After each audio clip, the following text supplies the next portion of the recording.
Welcome back to the SPL. We just finished watching Ghost find a pretty impressive victory in a 3-game set over Radiant. So now we're heading into what should be another really good set here. It should be Knights up against Renegades. And Agra, I think that I'm expecting this one to be pretty close. Yeah, I think so too. I mean, PK has been really hot recently, and I do think that PK has been looking really good. But Renegades is just this wild card team. You never know exactly what you're going to get from them. I think that they are one of these teams that you can never overlook, because I think they can beat literally any team in the league on any given day and make it look pretty easy. I think so too, man. I mean, we're getting to that point where, especially with Obey looking better, I don't know who the team you count out is. I think the answer is that there's just nobody. You can see where they are in the standings, though. The Knights are 4th place right now after Radiant's kind of struggling lately on a pretty significant loss streak, and Knights looking better. So they've got a lot to fight here in terms of trying to hold on to that top half of the standings. I think they've earned it. I agree. I think that PK coming into the playoffs here, I mean, it's coming up in just 2 weeks. You feel like they are going to be one of these teams to beat. I just think that they're playing at a really high level. They look like they've got their synergy on point finally. Scary D is probably playing the best SMITE he's ever played in any regular season ever. The guy has looked absolutely phenomenal. Neil has looked great. Paul continues to put more pressure on any team than any player in picks and bans. I think that everyone is just really finding their stride on PK right now. I think they're one of the best teams in the league. I agree, and when we ask them about it, they all say how much Kyuho's impact has meant a lot for them. I know that it's probably not been his best statistical year, but in terms of what he's been able to provide in terms of taking things off of other people's plates in what they manage during the game and being a great communicator with Scary, which is what Scary told to me, that he loves being able to talk to Kyuho Fred during the games. I think that he's helped this team out a lot, and a big part of why Scary has had such a consistent phase up until this point. This is a team, man, that is completely willing to wait until 35 minutes into the game, and they will beat you there under their Phoenixes. So everyone is someone that you have to worry about. But we had our chance to talk to them, specifically with Neilma. Here's some of their thoughts. That's right, we're down here with Neilma, the support for the Pittsburgh Knights. And I'm just going to start this one off. I mean, you just beat Ghost Gaming, which honestly feels kind of like this monumental occasion, considering how high up they've been able to be here in Season 7. So how do you feel about your team's improvements so far this year? I think it's been pretty steady, right? At the beginning, I think we had a lot of the right pieces. Obviously, our players are really good.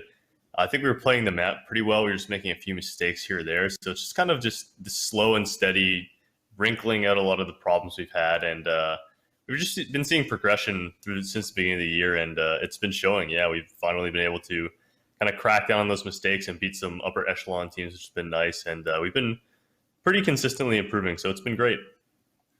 Well, you're going to be playing up against the Renegades today, and they seem to be a different team each time they show up. Sometimes they, 2-0 stomp somebody, and sometimes they're on the receiving end of a 2-0. So what exactly is your mind on going into the set?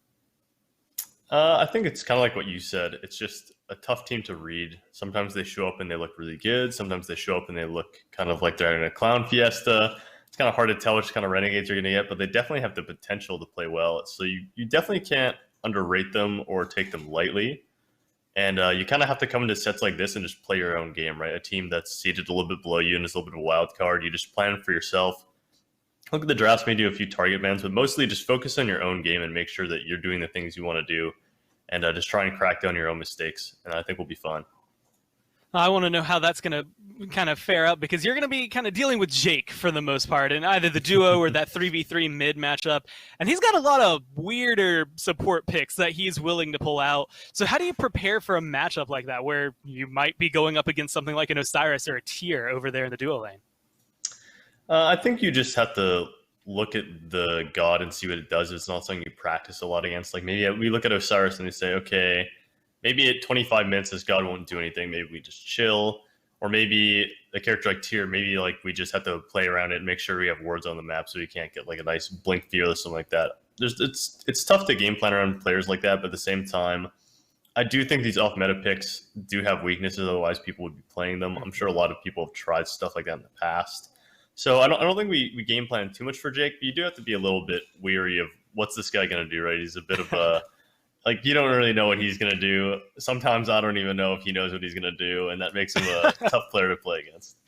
Yeah, it's definitely difficult to predict someone who is unsure of themselves going into it, but it sounds like you guys have a pretty good grip on that one. I'm pretty excited to watch how this one carries out. Again, mainly because you are on the up and up, and Renegades seem to be on the up and up. It's going to be a fun one to watch, so good luck in your games. Thank you for your time. Awesome. Thank you. A lot of focus on Jake there in that interview. And Aggro, I don't think that's wrong. I mean, are you surprised by how consistently Jake has actually been playing for this Renegades team? Definitely. I think he's way ahead of schedule from what we expected from him coming into his debut SPL season.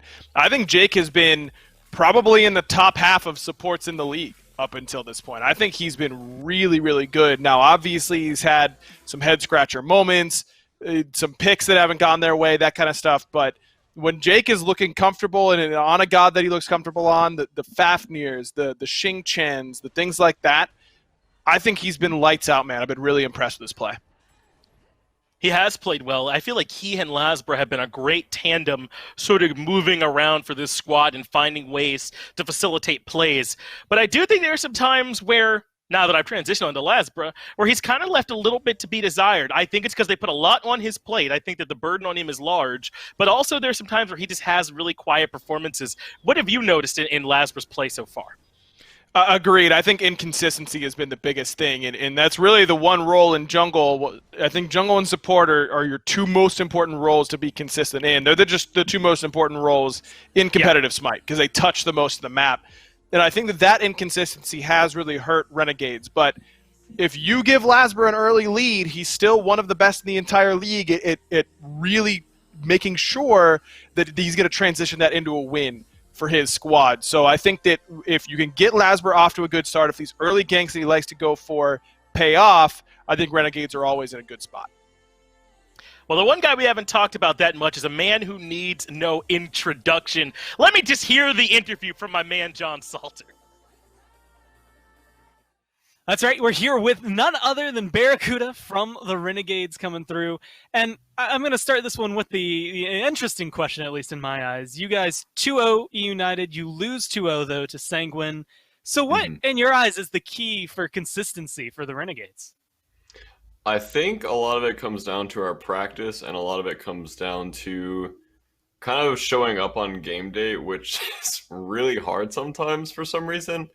Like, we'll play really well for a long time, and then we'll just have a bad team fight, and then for some reason we can't get our footing after that. I'm not really sure why, but it's our main target point in the past few weeks in scrims, is just being consistent because, as you said, like, we're good enough to beat teams.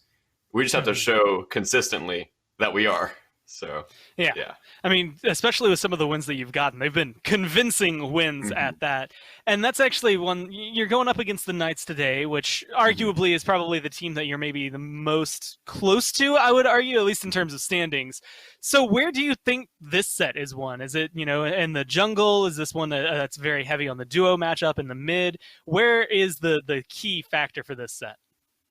So last time we played them, they destroyed us in the early game, like handed us the entire early game. And we literally couldn't play the game. So this time we're coming in, I think this set is literally just across the board in every lane for the first 5 or 10 minutes.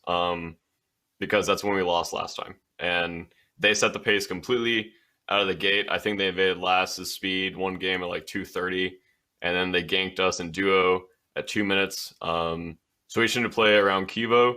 We need to have strong vision and strong communication. And I think once we get a team fight stage, we'll be good.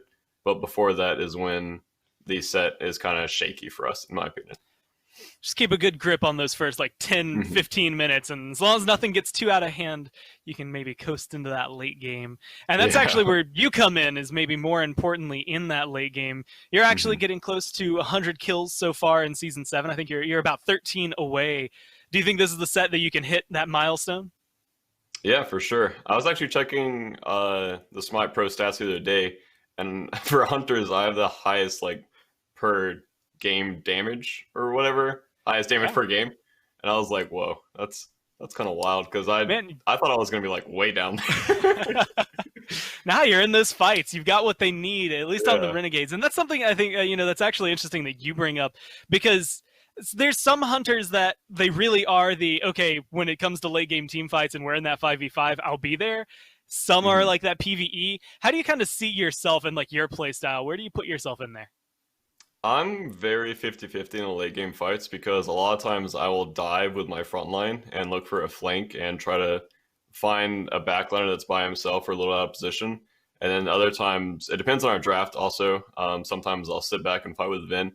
And a lot of times I just want to get in there and just fight people late game. Because, like, dude, frontliners are so tanky nowadays. So, like, it takes 15 seconds for me and Vin to kill a frontliner when I could just, like, dive past the frontliner and get to their backline and kill their backline. Then we all turn around and kill the frontline. I mean, Yeah, you want to play that's two-tap the my power. squishy. Yeah, you want to jump into the back line and get rid of the mid-laner. Well, I always love hearing that. Sorry, I've Do what? definitely I crit for like 700, so like I should just be diving. Yeah. Right? Just absolutely get in there, buy it up. Crit meta is there for a reason. But it's always great to hear from you, Barra. I think I love it just as much as the fans love it, and we're excited to see this set as you go up against the Knights. But hey, good luck in your games. Thank you for your time. Thank you, man. Thank you. Always great to get a chance to hear from Barra, and we're going to move right on into those picks and bans. Agro, you heard them talking about how they really do feel like there's going to be some extra value on this early game for them and focusing there. Do you agree? I mean, do you think that there really needs to be an extra premium placed on controlling this early game? I think it's natural whenever you really, really struggle against this team in the past. In their last SPL set, as he mentioned, you think about PK and just dominating the early game. I think that really sticks in your mind of we can't let that happen again. But as you kind of highlighted, PK is a pretty good late game team too. So I don't think that Renegades can really sit on their hands and just hope that it goes their way late game. I do think Renegades have been pretty good in team fighting come late game. Their 5-on-5s are good. My concern has been the objective shot calling after they win fights. They still seem a little bit scattered in moments like that, so they're going to have to clean that up if they want to take this one late against Pittsburgh Knights. And that can be a tough moment, right, for everyone to be on the same page when you need to act quickly. You're going to need a clear voice, I think, on that team to make that happen. So hopefully Renegades have that. So far, the picks and bans, though, nothing too wild. I mean, remember, there's a lot of new stuff that is allowed. Heimdall and Morgan come to mind as gods you can certainly pick all of a sudden, but they're not showing up here in these bans, so any of them could be there. Instead, we're seeing things like the Nike being banned here. Don't want to allow that to show up in the jungle. And I know Zap's been streaming a whole lot recently of just Heimdall whenever he gets the chance. Heimdall main, he says, and it's being hovered right now by PK. I think that this is a pick.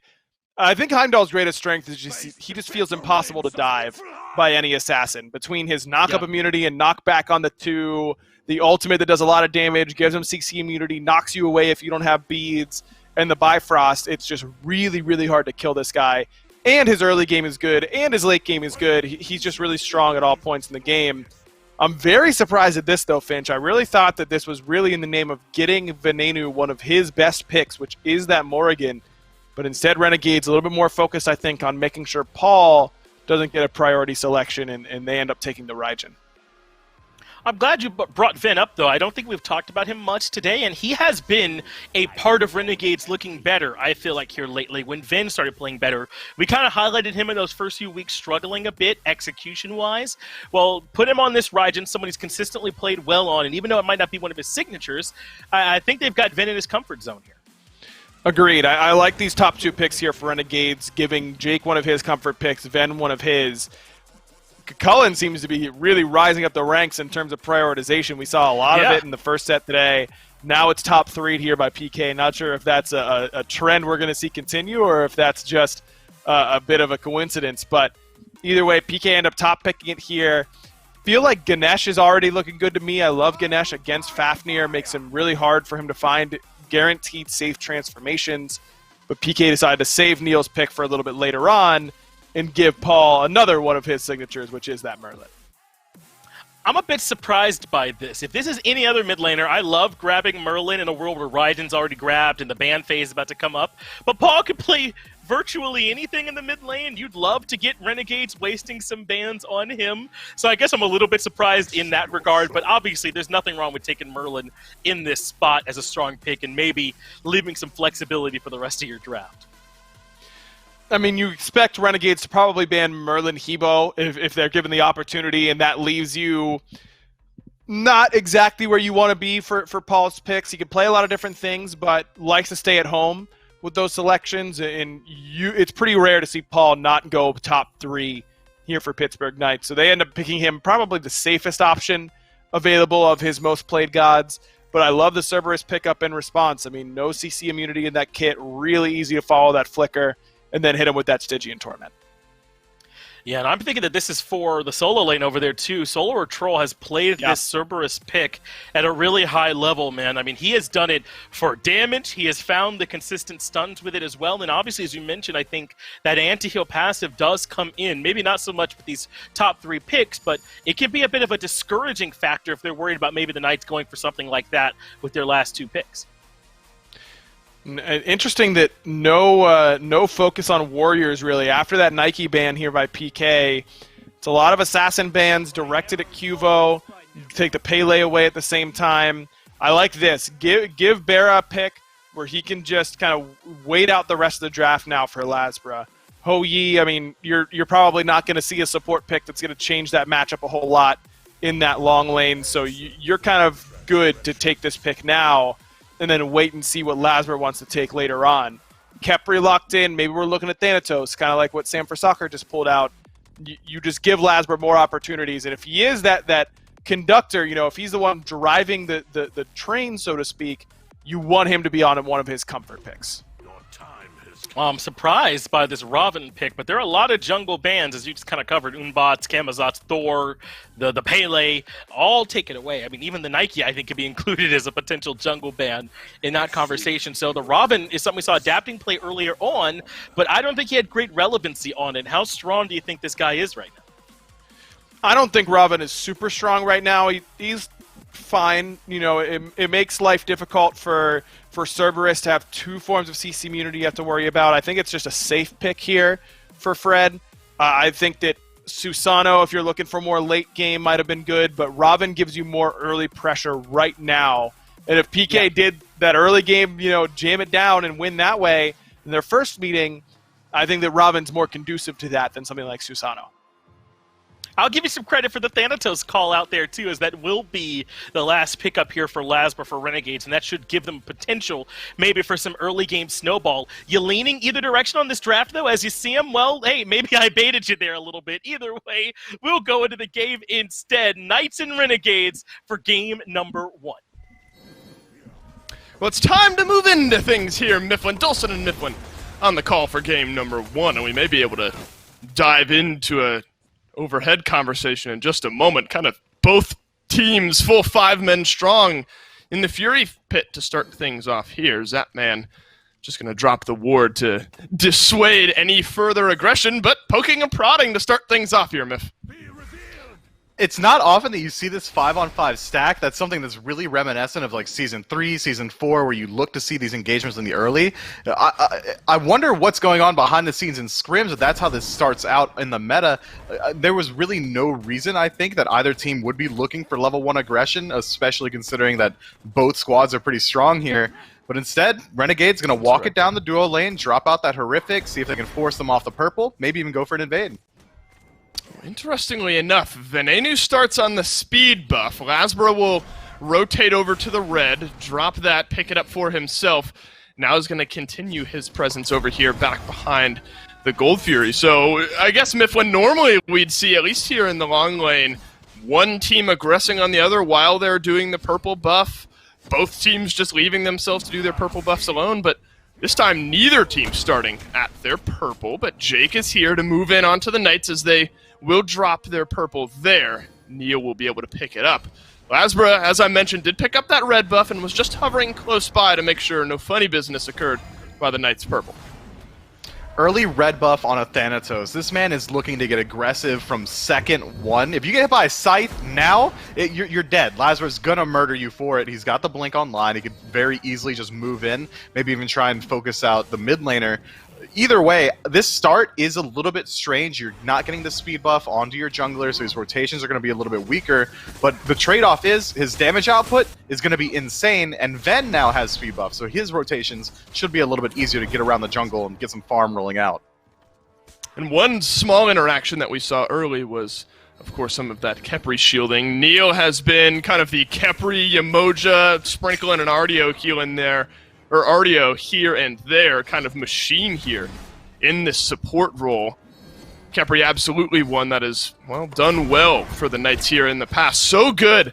And not only maybe initiating fights for yourself here in the long lane as Jake will be plucked back, but just obnoxious maybe is the best word for it. In some of these mid, early, late game team fights, whenever you want it, you kind of got to kill somebody twice or they get a second lease at life if you're going to let the ultimate time out.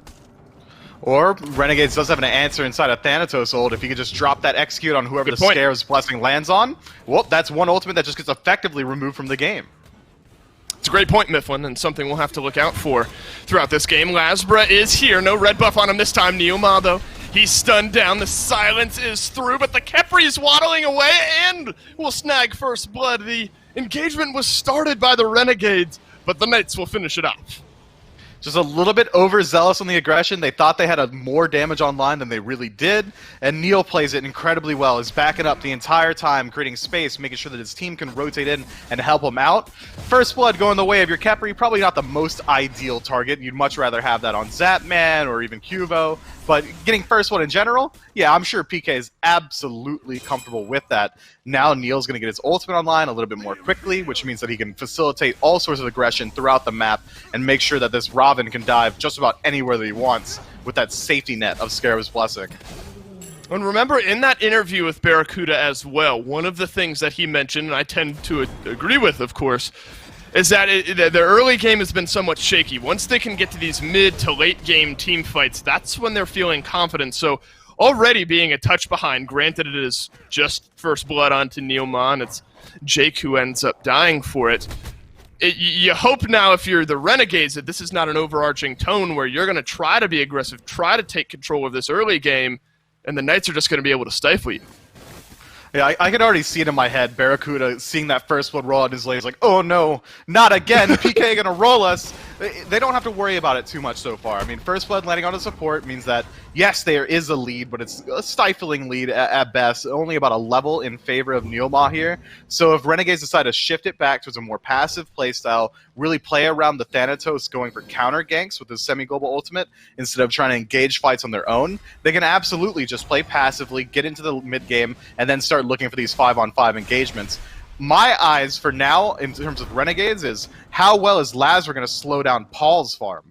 Mm-hmm. You know, Lazar, of course, been one of the most players with the highest kills in this league. We'll have to return back to that as Zapman will try to home run Barracuda off the map, but beads will be used at the proper time by that Ho Yi. So Barracuda remains grounded, but at half HP. That opens the door to maybe a red buff rotation here for the Knights. A couple members of the Renegades just lurking close by. Cubo Fred aggressively plays through. The up down is there, and the Raven has struck early at Lasbra. A tough early game to start things off here in game number 1. Red buff. Looks like it may have actually been dropped down by Awesome Jake. Nobody from the Knights were able to pick it up. Maybe that's all peanuts by the end of it because kill number 2 is on the board. Kill number 2, a red buff invade. 5 minutes in, about 1,000 gold in the lead as well. PK are getting off to a phenomenal start, and it's largely due, in fact, to Zapman's aggressive play. His ultimate to force out Barra's beads there allows him the space to rotate into red freely. Barracuda can't rotate in and follow up on it. He doesn't have any sort of safety net and beads. His ult doesn't have any CC immunity. He kind of just has to let it happen. PK are playing incredibly well around the pressure that this Heimdall is affording them. Now, Mifflin, and this is, you know, maybe a good moment to segue over into it, at least in set 1 of the day, I feel like we've seen more presence from the junglers in the solo lane, and we talked about it on the desk even, than we had up to this point.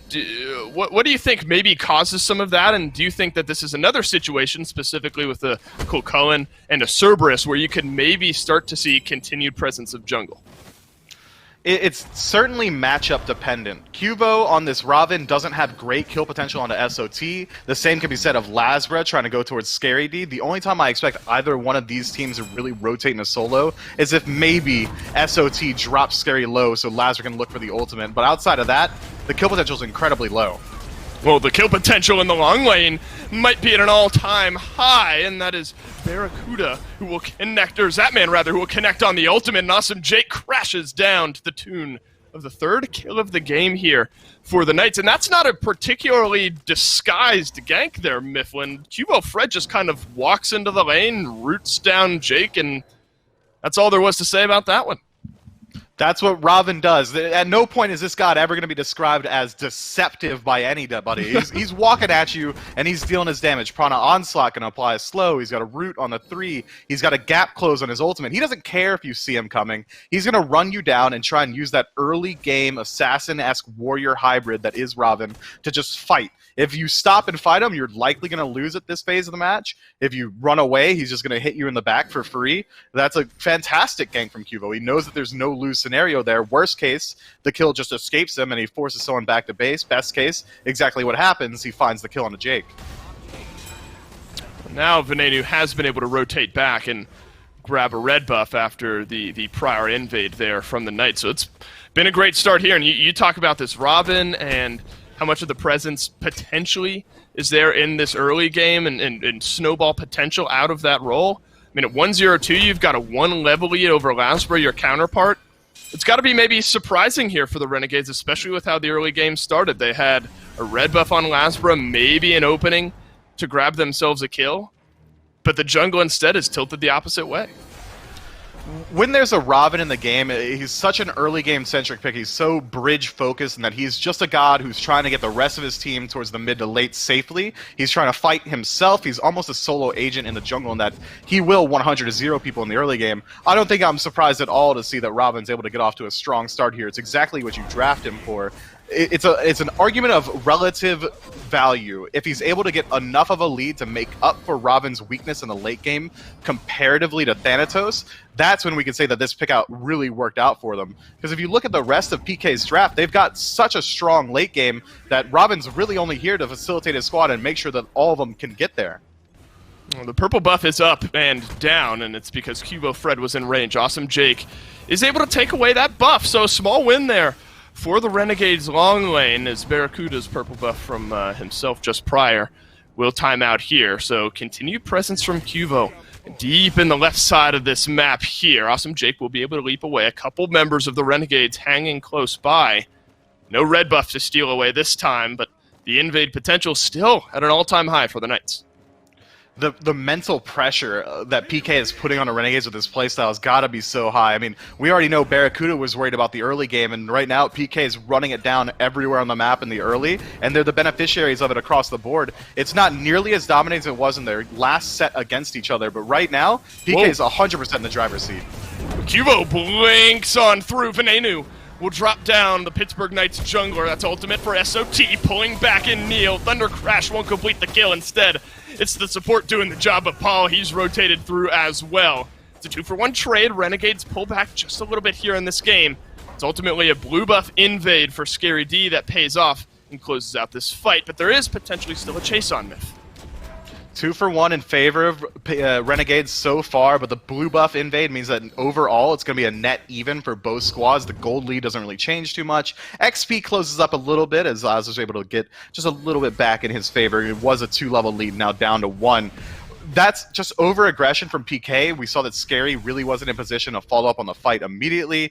We see Cubo dives in a little bit too far, and the turnaround from Renegades was really smart. They were already trying fully to disengage, but the second Cubo goes into that backline and say, "Oh, you're going to be right here? Are you sure about that?" And clearly he wasn't, and he loses his life in response. But right now, Renegades are playing this precarious game of on the back foot. They're just trying so hard to just tread water. They haven't been able to do anything proactive in the last 11 minutes. Certainly that risk-reward conversation that you look at with the big jungle invades like that has paid off for the Knights a couple of times early in this game, and maybe a wash, as you point out, on the most recent one. Maybe the widest gap in this game is where we've seen the least amount of fireworks. Back to that in a moment as Cubo Fred will catch the ultimate from Neil, and it will be popped, so back and away he goes to his support. Hovering Death from Lasbo, looking for a target, but he's low health as well. Has to get himself out of the fight. Jake will transform, misses most of the damage from Zapman, but Paul will drop down the Fafnir on his way out. 5 kills now on the board for the Knights, with the Renegades left wondering what the heck has happened.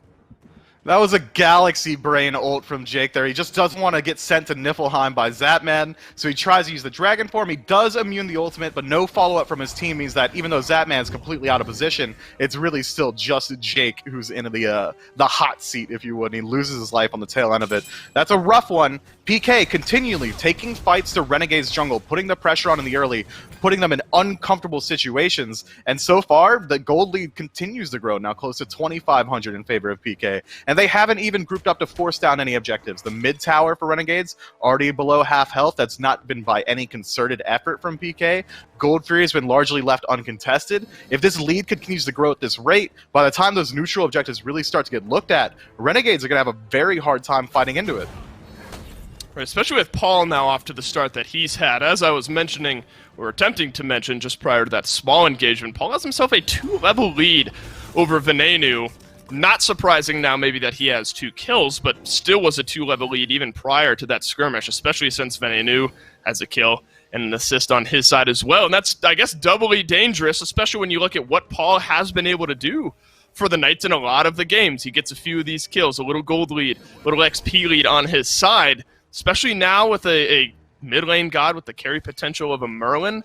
It's a great scenario here if you're the Knights, and need some build-up time maybe for Venenu on this Raijin.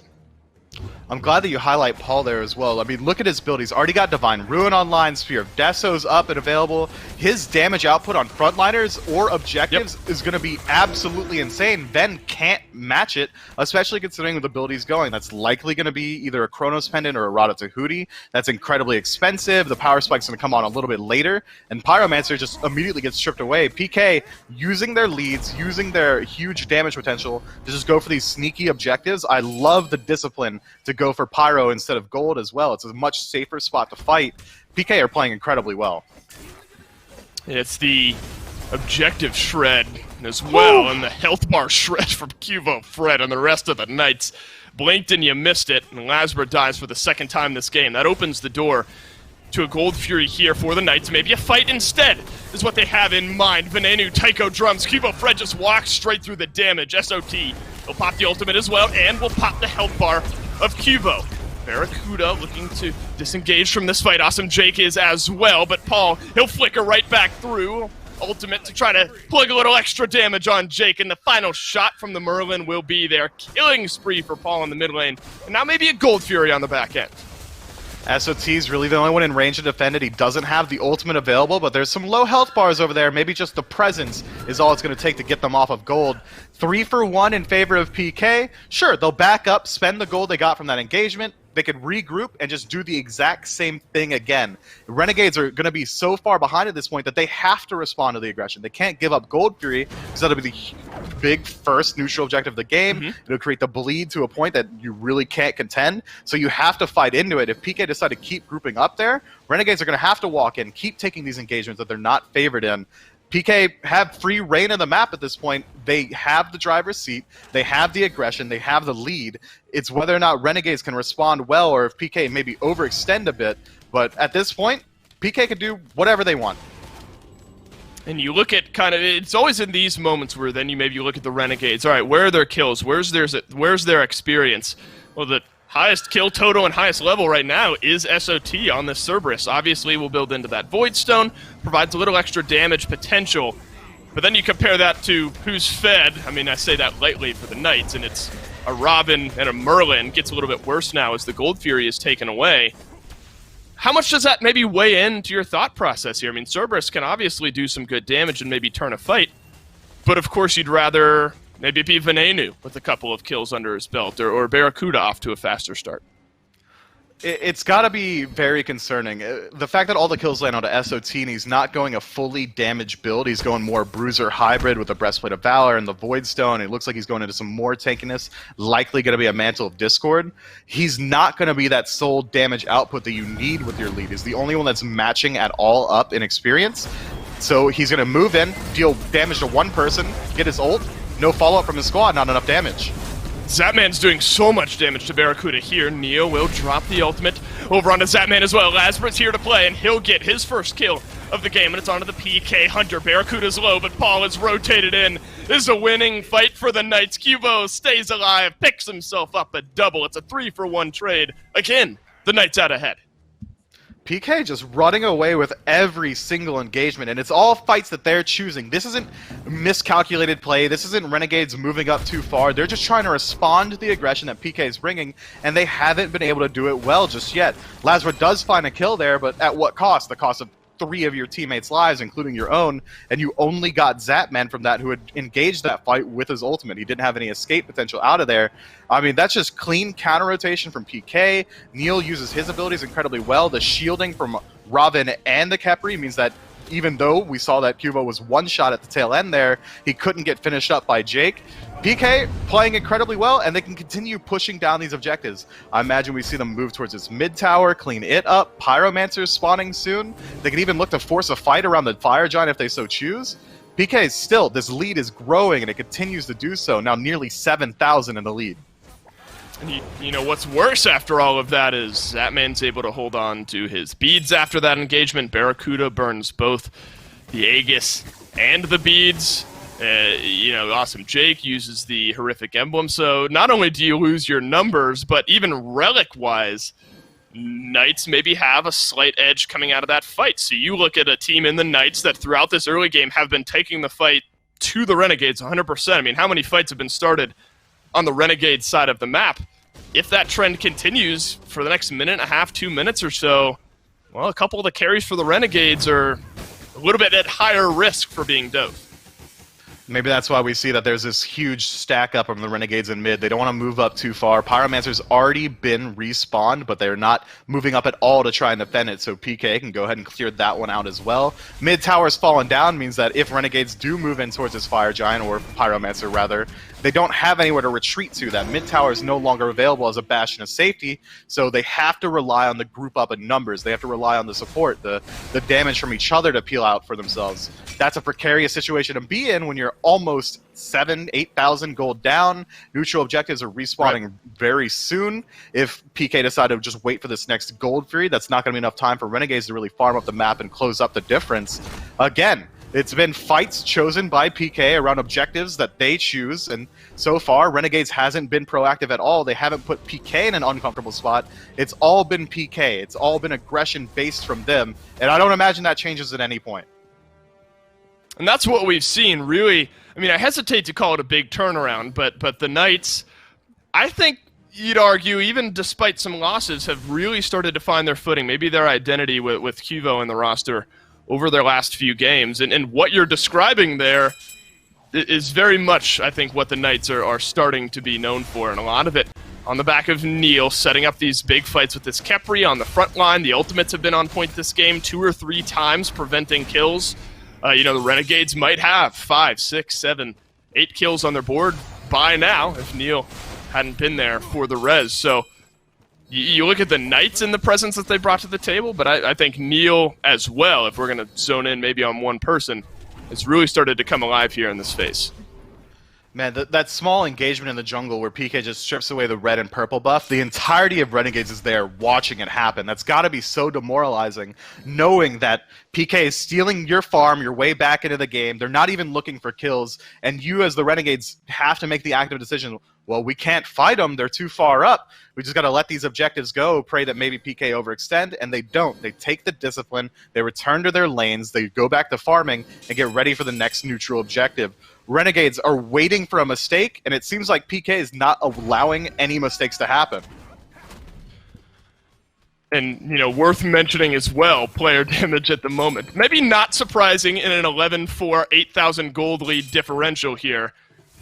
But the only person above Neil, and that's the only person anyone from the Renegades is above, is Barracuda up to this point damage-wise. Everyone else searching for an impact here. Primal Fury started up, maybe a chance for the Renegades to farm up a little bit more damage, or maybe not, as the Fury will be stripped away, completely uncontested by the Knights. But I don't think you can fault the Renegades. I don't think if you're not willing to step up for a red buff, purple buff invade, no chance you're trying to fight a Fury. Yeah, no way. They're just waiting it out, trying to farm for the late game. They have very good siege defense. SOT is going to be that huge wall they have to move through and be worried about that Stygian Torment and his ultimate. You have to be worried about Lazra just engaging on anyone that moves up too far on the side of PK. Ven's going to have a very easy time keeping the waves out, as will Barracuda. So maybe they're just waiting for that point in the match. But when you have already conceded up to this point, just that you have to wait for that Phoenix defense 21 minutes in, and the gold lead is already as it is for PK with all these tier 2 towers and fire giants still available on the map. You have to know by the time that PK really does start knocking on the door of your Titan, you're going to be even further behind. I'm thinking 15, 16,000 gold if Renegades don't decide to move up and contend with something that PK is doing. Because right now, the bleed is starting to get out of control. Right, I think that's why earlier I sort of mentioned, well, it's SOT who kind of has some semblance of a lead, not even, he's one level behind in his lane. Awesome Jake will be rooted down. Venenu now has completed the Spear of Deso, Divine Ruin on his side, but then you have the tier 1 artifact, a book at tier 2 as well, so a couple unfinished items there, opposed to his counterpart who has Spear of Deso, Divine Ruin, Soul Reaver, Obshard. I mean, this Merlin is just going to be swinging in these fights, and that's going to give the Knights the opportunity to start up an FG here. Down to half HP. Renegades are stepping themselves forward. Barracuda split pushing over in the long lane. Jake pulled back in by Paul. Will use that transformation. SOT moves his way into the front line. Zapman, Scarab's Blessing, but there's your execute from Lasba. No surviving that one. It is Cubo Fred still, that season opening over onto Lasba. Paul in the meantime has started to rampage through this game. Blink over the wall, sensing it from Lasbrook. Cubo will answer. Awesome Jake, he'll go down as well. That's a double kill from the Robin, a 3-for-1 trade. The Knights still ahead. Renegades do a lot there to slow down the fight, but it seemed like PK was just a little bit slow on the uptake. Maybe they weren't expecting that level of opposition from Renegades, because they hold on to the Fire Giant aggro for so long. Zapman very likely could have made it out there alive had he not tanked so much damage from Fire Giant, but PK seemed like they just want the objective. And want it they do, and I think smartly turn their eyes from the FG. Let's make no mistake about this one and take down Venenu. The final bit of damage. Can they hold it for 5 seconds for Zapman to respawn? No. They end up losing Cubo Fred in the meantime. Not only does Zapman not get the buff, but Cubo doesn't either. He's dead for another 50 seconds. It's maybe slightly laughable, but still 3 members of the Knights with the FG. Yeah, Cubo gets the #1 homie award for that one. He was just looking out for Zap. He wanted Zap to get the Fire Giant. Trades out his life for it. Yeah, obviously that's going to be a bit of a misplay, but so far, now nearly 10,000 gold in the lead, 3 tier 2 towers up, Gold Fury respawning in the next minute or so. PK have so much power play available to them on the map, and their gold lead is already so huge that lacking Fire Giant on 2 members isn't going to be that big of a deal. Already, we saw in the last team fight, Paul was basically allowed to free cast the entire time, just sitting in the back, throwing out Ice Storms, throwing out Arcane Stance. No one on the side of Renegades can safely move in towards Paul, and if they do, they still have to contend with that CC that's going to come out from Neilma. It's going to be incredibly difficult to stop this push. There's the FG execute. Right at the wrong time. Literally one final tick of damage from the Fire Giant will swing through and take down Cubo. All right, so 15 kills for the Knights, 5 for the Renegades, and 1 for the FG, matching that of Venenu and Barracuda combined here up to this point. So brutal start to this game. Now 8K becomes 9K of a gold differential. Maybe the biggest number to look at now, Mifflin, is though the towers are equal in terms of what's left standing, there is a long lane Phoenix open, both towers still standing in the mid lane if you're looking at the Knight side of the map, but still some gold to build as well for the Knights on this Fire Giant push with some tier 2 towers. Yeah, if you're on the Renegades, you kind of have to hope to yourself, like, man, I wish these tier 2s just didn't exist. It's just free gold for PK. The Renegades can't contend with any of these T2 pushes, and that's why we see PK just kind of slowly meandering throughout the map. They know that no matter where they go, no one's going to stop them, so they can just de-group a little bit, take the tier 2s as they so please, back up, spend the gold, maybe go to Gold Fury afterward and get ready for the next Fire Giant. I don't imagine that we'll see them really make a concerted effort towards a Phoenix just yet. Maybe if they get a slight pick, but for right now, they've only got about another minute and a half on this Fire Giant. They're on the solo side of the map, which is the least valuable Phoenix to take as it's closest to the Fire Giant. They might just be looking to build this gold gap a little bit further, take the slow game, group up around the gold, spend that, regroup around fire, take another fight. Renegades, again, they have to wait on a mistake from PK, and PK playing with this level of discipline, no mistakes are coming. And the goal differential now is obviously, and it's a good moment to, I mean, this is why we talk about the Tier 2 towers being so important.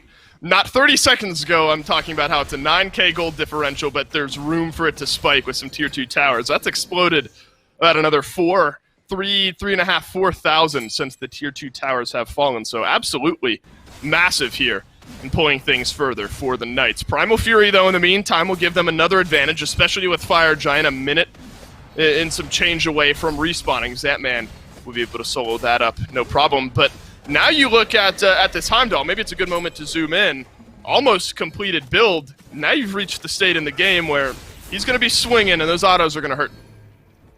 He's going to blow up just about anyone that walks in front of him. He's going a pseudo tank buster build. He doesn't go for the kitten size. That doesn't mesh too well with the auto chain that Heimdall has. And instead he goes towards Executioner, Titan's Bane, some flat pen in this Aussie. He's going to get Oboe to blow up these team fights and make up for some of that lacking attack speed that Heimdall has. I like this build. It's going to help him out a lot in these team fights. These Oboe procs are going to absolutely shred through Renegades' backline.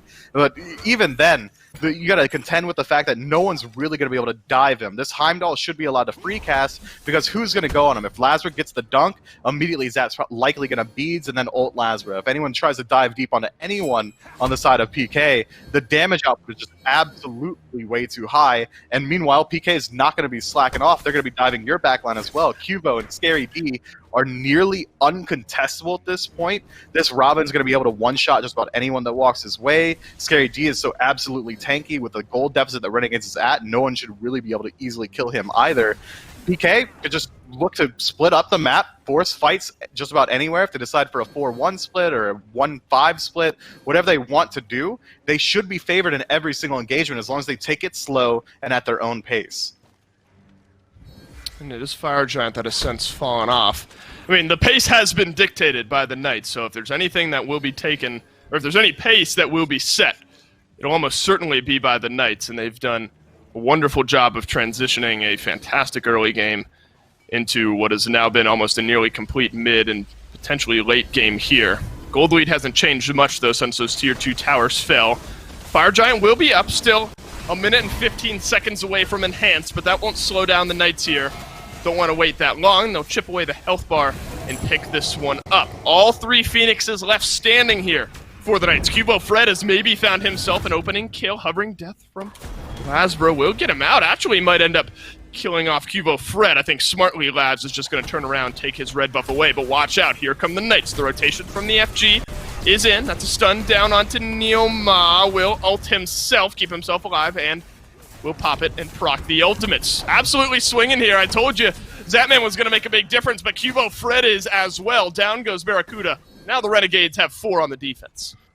Man, Cubo's just walking around the map lackadaisically. He wasn't looking at anything. He wasn't looking for anyone in particular. He was just getting ready for the Fire Giant to drop and his team to start rotate over so they can look towards the Phoenix. And he almost accidentally baits the entirety of Renegades into chasing him out when they think he's alone.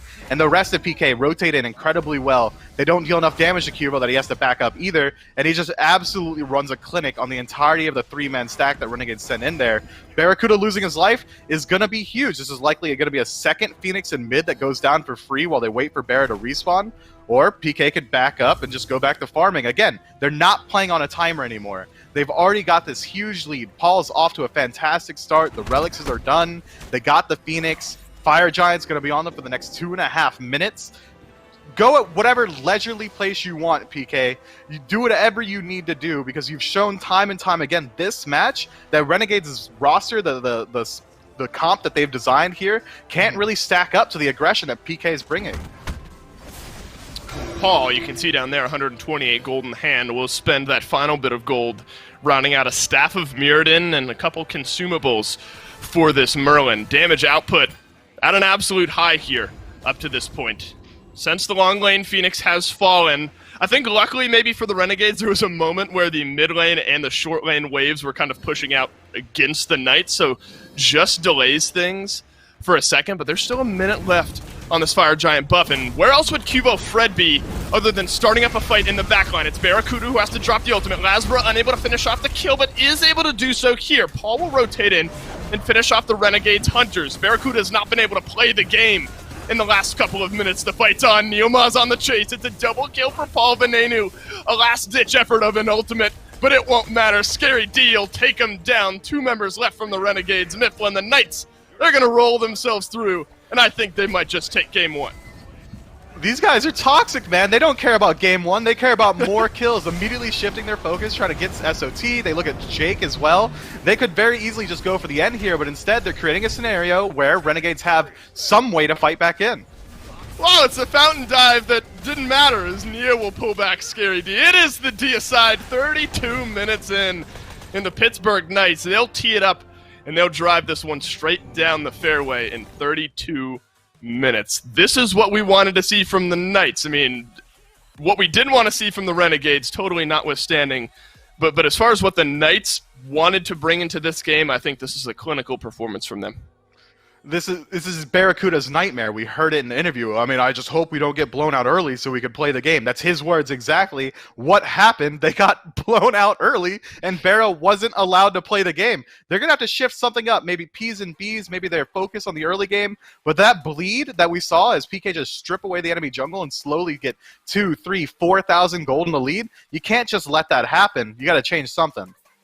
Oh, luckily, Mifflin, you and I don't have to tell the people what it is that the Renegades need to change. That is Finch and Agro's job to break down game number 1. Thanks, Dolson. And a great game there for the Knights, able to look really, really strong. And Renegades, on the other hand, struggle. But don't worry, you all at home do not have to struggle. In fact, things might be a little bit easier for you in terms of increasing your SMITE enjoyment. Enjoy the Final Boss Battle Pass right now. Unlock 4 exclusive skins, 200 gems, and even more content right now. You know what I've really been liking? It's that Baba Yaga skin they put in. It's the Elder Jin one. Go ahead and pick that one up. It is a part of that Battle Pass. But that's it for the skins. I now have a chance to talk a little bit about Agro, about how that game went so wrong, and my thoughts are that it all starts with Cubo Fred on that Robin pick. He was out of control. Completely agree. And when we're talking in picks and bans about what type of jungler Fred wants, I was thinking about something like Susano, a little more late game. If that's your game plan for PK, is to be on red buffs on time, defend our buffs because of the weird start the Renegades like to do, where Ven gets speed. Robin is so much better at doing those things, and PK picked the perfect god for Fred to just run this game. Paul felt like he didn't take a lick of damage all game. He finishes 8-0. That's was true. really far ahead the entire time. I mean, it was red buff invades by PK. It was making sure that Awesome Jake was constantly getting sieged upon on this Fafnir. I mean, he had a couple good ultimates, one by red in order to get out of the way of Zap's ultimate, but it just delayed the inevitable, and it felt like the inevitable was Renegades losing this game pretty convincingly. No, I mean, this was something where the Knights were to control basically the entirety of it. I mean, you talked about Paul not getting touched this game. If you want to see his comfort level, see what their call was on that Fire Giant defense when they were taking the fire. As soon as they saw the Raijin, Paul was the first man in, flickering and then burning him quickly. I mean, this was a game where the Knights, using that pressure from Cuba Fred and Neil, by the way, on the Kepri, they had so much license to basically go wherever they wanted to on the map. And that first blood, I mean, that's perfect example of what this PK team did in prep to know that Fred was going to be able to get ahead. The start for Lasbra is odd. They attempt the purple buff invade. It doesn't work. That sets Lasbra behind.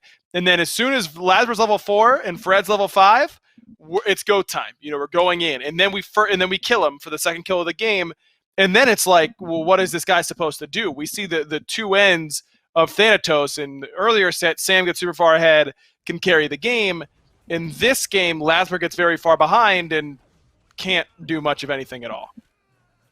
there really was not a way back in for him, to the point where Cuvo Fred was stumbling upon him in the jungle almost by accident and able to just win those fights relatively handily, right? I mean, there wasn't much Lasper could do even in those spots. And I think that we kind of saw that the Knights, when they do get that ball rolling, when they've got these tools that transition so well into the mid game, it's going to be hard to stop them, man. I think Renegades had to find a way even sooner than what we saw from this game to find control. Perhaps that can start from them in the picks and bans for game number 2 as those are ready to go. Is there anything in particular, aggro, that you don't want to see the Knights be allowed to have here again if you're a Renegades fan? I mean, maybe it's the Khepri there for Neil. It felt like that Khepri kind of shoehorned almost Renegades into the Thanatos pick, and then it really becomes problematic as soon as that pick falls behind. I think we've already talked about Lazara has a tendency to struggle when playing from behind anyway, so you don't want to make that problem even worse by putting him on a snowball god. So maybe I think that if PK is not willing to top 3 their Guardian pick, I think Khepri is something you have to look to ban away. But for the most part, I think you just got to execute your start better. If this is the start that Renegades are going to do, and it's not going to be the regular start, you've got to be ready for the adjustments that teams are going to make to it. And I feel like the start has really been pretty consistent for Renegades. They're kind of doing the same thing. It's not surprising teams anymore, and I think that it's hurt them a bit. Yeah, I mean, Renegades knew what the problem was coming into this game, right? That they needed to find some way to stabilize their early game, and still they couldn't do it. I don't think that anything that's happening here is particularly crazy or catching anyone off guard. It's just that Renegades are starting to get a bit out-executed in terms of these games. Right now, though, the ban's looking pretty similar to what we saw that first time around. The Emoja being banned away by Renegades. They're also banning away the Hell from Paul. That's all normal. King Arthur, Aphrodite, and Nike, and the Camazot's here. So it looks like both teams agreeing there's no need to really make any big shakeups coming in this second time around. No, it seems like they're going to stick with it for now, and Heimdall, I imagine, will be the top pick again for PK. Sure. Different build for Zap than what Panda Cat did. Zap went with the Transcendence build that I think has been more popular for Heimdall in comparison to the build that Panda went for, which was the typical Hunter, Devo's boots, Executioner, Rage, that sort of thing. So I think that that's a little bit interesting to see that 2 of the best Hunters in the entire league are building the same god pretty differently. Well, the Raijin being picked up here by Renegades for Ven. That's what he played last game, so nothing too wild there in that part. We saw some times where there wasn't a whole lot of value coming out from it. The Fafnir there as well. So clearly, still to this point, Renegades don't really see a need to change that much up. But I think I kind of agree with them in a lot of ways. They were on some picks that I thought made a lot of sense for their team. It's just they really never even got that much of a chance to play. I mean, how much involvement did Barra get to have in that game? I felt like not much at all, because in a lot of those instances, things were kind of already over. Very little. Yeah, very little. And that tends to happen these days in the duo lane. I think that Hunters oftentimes it takes so long for them to be at their maximum effectiveness that they don't really get a say until it's too late at times. So I think that Bear was certainly a victim of that last game.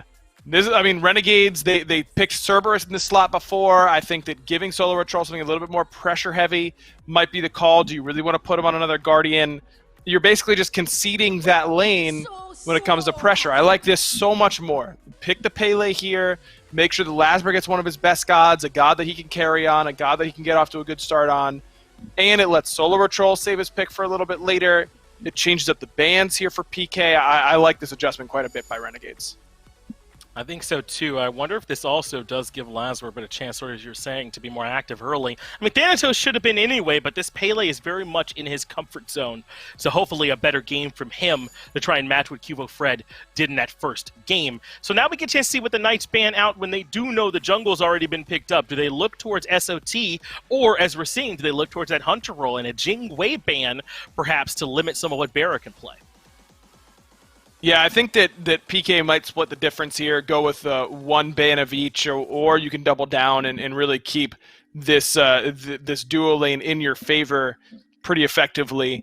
Surprised the Renegades don't ban away that Khepri, man. I mean, Neil has been so consistently good on this pick so far this year. I think Neil has really flown under the radar as far as how consistently solid he's been for the Pittsburgh Knights so far this season.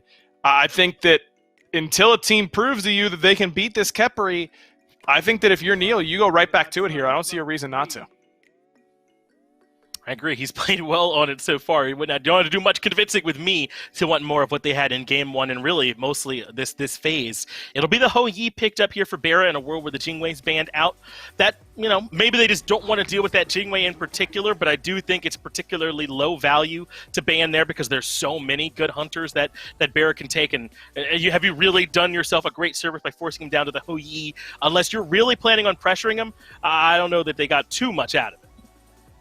It's just that the Jingwei is pretty good against the Heimdall knockback that he kind of relies on for setup at times, the Cullen knockup. It's just an annoying god to have to play against when you feel like you can all in commit onto it with your Cullen ult, and then she flies away super far and super fast. So I agree, Ho Yi is still a strong pick, but it ends up being okay, I think, at the end.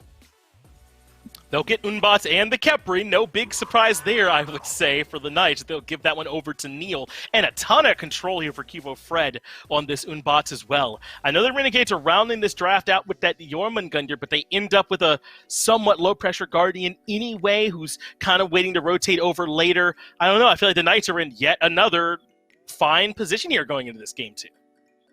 I do agree, but I think that the Pele switch-up is a big one here for Lasbra. And I think that this game really does rest on how effective he can be on what I think is his best god. So I think that this is going to be really, really big game for Lasbra. How much can he stem the bleeding early on? Are they going to do the start where Ven goes to speed? I think that there's a lot of questions that are going to be answered pretty early. I think Renegades have a good team fighting composition. I don't know that it's better than the Fear No Evil and the Khepri res on the other side, but I do think it's better this time around. Right, and hopefully they can at least play a little bit more to themselves. They're going to need every bit of it, though, if they want to stop the Knights here in Game 2. Thank you, Finch and Aggro. And I agree with one thing Aggro had mentioned. Hold that thought. Last time nothing came of this 5v5, but this time maybe his awesome Jake is plucked back in, being burned on down. Scary D, though. He's taken a good bit of damage. Time for Kivo Fred. He's rejoined the fight. Renegades looking worse for wear here. Fully on the retreat. SOT, no defensive utility just yet. And the Knights will back off. No kills on the board. Neo is just body blocking. Smart, small play there to keep things even. But yet again, a 5v5 start to start off this one. Jake's got to be counting his lucky stars there. He makes it out with likely less than 100 health. That's all luck at that point. The active usage was decent from both squads. Jake immediately drops horrific once the engagement happens onto him. Makes it way harder for PK to regroup and try and dive back in. Overall, net neutral for both squads, but Renegades taking the aggressive positioning. They're going to move in on this purple buff. Zapman taking low. Big ricochets from Barracuda.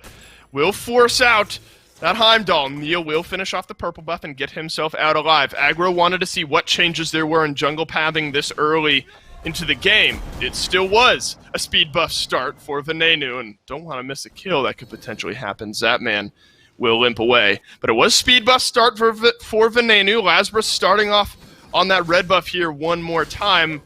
Argue standard for the Knights, though, on the opposite side. I like the start for both squads. It means that they're able to match aggression with that red buff start for Lasbra. He can very easily rotate back over towards the duo lane. And we saw that he was thinking about it. On that purple buff invade, Lasbra was hovering around the oracles, but he knew he wouldn't get there just in time, despite a fantastic bounce from the Hu Yi. So instead, he rotates back, tries to farm up again, but he's continually hovering this duo side of the map. It seems like Renegades, their answer is, well, we don't want to start this bleed out of the duo. Let's try and find some pressure over there immediately, but Lasbra can't let himself fall too far behind, has to rotate out and look for some farm elsewhere. And you know, Miff, when you and I were kind of talking passively back and forth while picks and bans were going on, and it doesn't take a smart individual to realize that this is the same draft minus Robin for the Knights. Do you think, I mean, what worked out so well for the Knights in game number 1, do you think adding a Hoonbats into that mix just makes it even better? It's going to be slightly different. I think once late game rolls around, you can't make the argument that Robin's going to bring even half of what Hunbots does to a team fight. But as far as the early game, Hunbots is going to take a lot longer to get involved. He's going to have to wait for that level 5, get that ultimate available. He's going to be completely reliant on it for his ganks. Whereas Robin was kind of running it down from second 1, just going for early ganks, going for early fights. They're not going to have that bridge pick in their jungler to just guarantee that they can look for these early invades. Instead, PK, like last game, are going to wait for the late. They saw even when they had a huge lead, they weren't going for risky plays. If they know that the game is going to go long, Hun bots should just be more valuable across the board. Zapman will start out working in towards that Transcendence. No surprise there. Ever so powerful on the Heimdall. Smart bit of slight baiting there, potentially, from the Knights, seeing if Jake or Barracuda would move in and check it. But starting out with that charged Morning Star, giving yourself maybe a slightly higher physical power boost, a little extra mana on top of that. Does that? I guess that tends to be kind of standard here in the long lane. Gives Zapman a little bit faster of a start compared to a Blessing and Tier 1 boots for Barracuda. He's also going to be hitting for a lot harder. Heimdall already swings harder than just about every other hunter, but instead he goes for the power build. Already he's going to be autoing for 60, 70, maybe even 80 damage if he lands something onto Barracuda. That makes him incredibly hard to want to trade with. At no point do you really want to auto-trade this Heimdall in the early game. So this additional pressure, getting the purple buff, getting this Transcendence online early, makes perfect sense. And with a build that we see that Zapman goes, instead of going for like a Bloodforge or Devo's Gloves, he always goes this Aussie for lifesteal on Heimdall. It's going to mesh very well with the rest of his build. Nothing really should change insofar as Zap's builds between game 1 and 2, so I expect we will see him go immediately into the Aussie, then into an Xe, Titan's Bane, just be this tank buster that does huge ability-based damage, which Heimdall lends himself incredibly well towards. Mm-hmm. It was an oboe to, not the instrument, of course, the Odysseus bow to round out the build there for Zapman in game number 1 with so much of the same composition-wise. Maybe there is a difference, though, Mifflin. We've talked about really how the difference was Hunbats instead of the Robin here. And remember what the Knights did so well in game 1 was this pressure constantly on the Renegade side of the map. Granted, they had a couple of kills in their belt at the time, so obviously that lends to a little bit more confidence, maybe a little bit earlier of a lead. But you almost get the sense, and maybe more specifically it's Jake and Barracuda, but most of the tensions are actually on the Knight side of the map here, over by this purple buff. We haven't quite seen that early offensive aggression just yet from the Knights. It's because they know they don't have that bridge pick and Robin to always constantly be backing them up. They could, last game, they moved in constantly because they knew, like, well, Robin's going to be there, Prana Onslaught's going to just one-shot somebody, so we can go just about anywhere that we want. Now they have to be really reliant and be really aware of the fact that Lazara has so much damage potential. Whoa, Paul gets jumped on. It's a Fear No Evil from range from Cubo Fred, but won't peel out the fight successful enough. So first blood of the game, over to the Renegades. A great start for them, especially over for Venenu. And Cubo Fred has to be careful here, especially with Lazara rotating over towards these back Harpies. Is this a fight he's looking to take? The answer is yes. Neither jungler has their ultimate. Venenu lurking close by, but doesn't have enough mana to re-engage. Zapman has now found a fight over in the long lane, but will dash away. Lazara still lurking close by. Neil will ult himself, but waiting on the other end is Lazara. 2 kills and maybe about a minute here for the Renegades. Lazara will find the most recent. Can Zapman finish off this kill? The knockback is in. 2 members of the Renegades. Oh, so low. The rotation in from Cubo Fred. Should be a couple cleaned up kills here for the Hunbats. Good separation there. Zapman ends up falling over on the other side to Barracuda, though, so a bit of a split fight here, Mifflin, and now Paul has come to play. Barracuda played that so well inside his minion wave to find the 1v1 against Zapman. Unfortunately for him, there was a rotation in from Paul because he also played incredibly well around Cubo's gank. Just too many members from the side of PK over there to make sure that Barracuda doesn't make it out of that sticky situation alive. This is a way different look. Right now, Renegade's in the driver's seat. They started that gank. They started the engagement. That doesn't happen. That didn't happen at all in game 1, at least for the first 15 minutes. So already, we're seeing Renegades playing a lot more confidently, and it establishes themselves an early game lead, a paltry lead, to say the least, about 500 gold, but still much better. Whoa, Paul has to ult here. One final shot from Venenu. That'll complete the solo kill over in the mid lane. Second kill of the game now for Venenu. And 2 seems to be the number. It's a 2-level lead now for this Raijin. Remember, it was quite the opposite. Paul a couple levels ahead of Venenu in game number 1. A dream start here. Now the fight's starting to get taken on the Knight side of the map. The invades for the Renegades. The confidence now maybe starting to flow. Lazara has a couple of kills. Still 1 level behind Cubo Fred, who has to defensively use that Fear No Evil. Just 1 kill, rather, for Lazara, but a couple of assists. is more the right mindset. Can the Renegades continue to find this pressure, find this aggression early on? Zapman just fighting back behind Neil will mitigate some of the damage from Barracuda, but there's just too much of it. Now from the Renegades, the up-down from Barra. Neil, the sidesteps, no ultimate there for him. That's the second of the game for Barra, and the Ho-Yi starting to swing. These guys are playing so incredibly well, and I want to touch on that solo kill for Ven. Yes, it's a solo kill, but I want to credit that slightly to Lazar creating so much pressure on the map, kind of like Barracuda's doing against Zapman right now. Yeah, that's an easy kill for Barra. Zapman stays just a little bit too long there, was a little bit of farm to gather, but that was a massive wave pushing back against the Renegades there as well, so plenty of farm picked up on their side. The fighting just won't stop here. Lasbra has gotten a kill over on Nepal. The rotation from Venenu in the mid lane is there. Cubo Fred here to play as well. Monkey Toss won't connect, but it's Psycho Drums, and Venenu now pulls one back. It's a killing spree for the Renegades mid laner. The Knights are just trying to walk into their jungle, but there is a Renegade at every entrance. This is it. This is how you shift up the focus. We were wondering last time how they were going to get rid of that stigma, that early game oppression that PK had. Renegades are just going to bring it to them tenfold. Lazar constantly playing in the enemy jungle, then playing deep on enemy tower lines in the enemy jungle as well, looking for damage across the board. And since they've been able to choose their fights this game, since they've been able to get the upper hand, Renegades have been running away with a pretty sizable lead now at 9 minutes, nearly 2,000 gold. This is a completely different match. If Renegades can transition it well, do as PK did, and keep this bleed going safely through buff invades, through continued aggression on enemy gods, whatever they want to do, this could just be a complete mirror reflection of Game 1.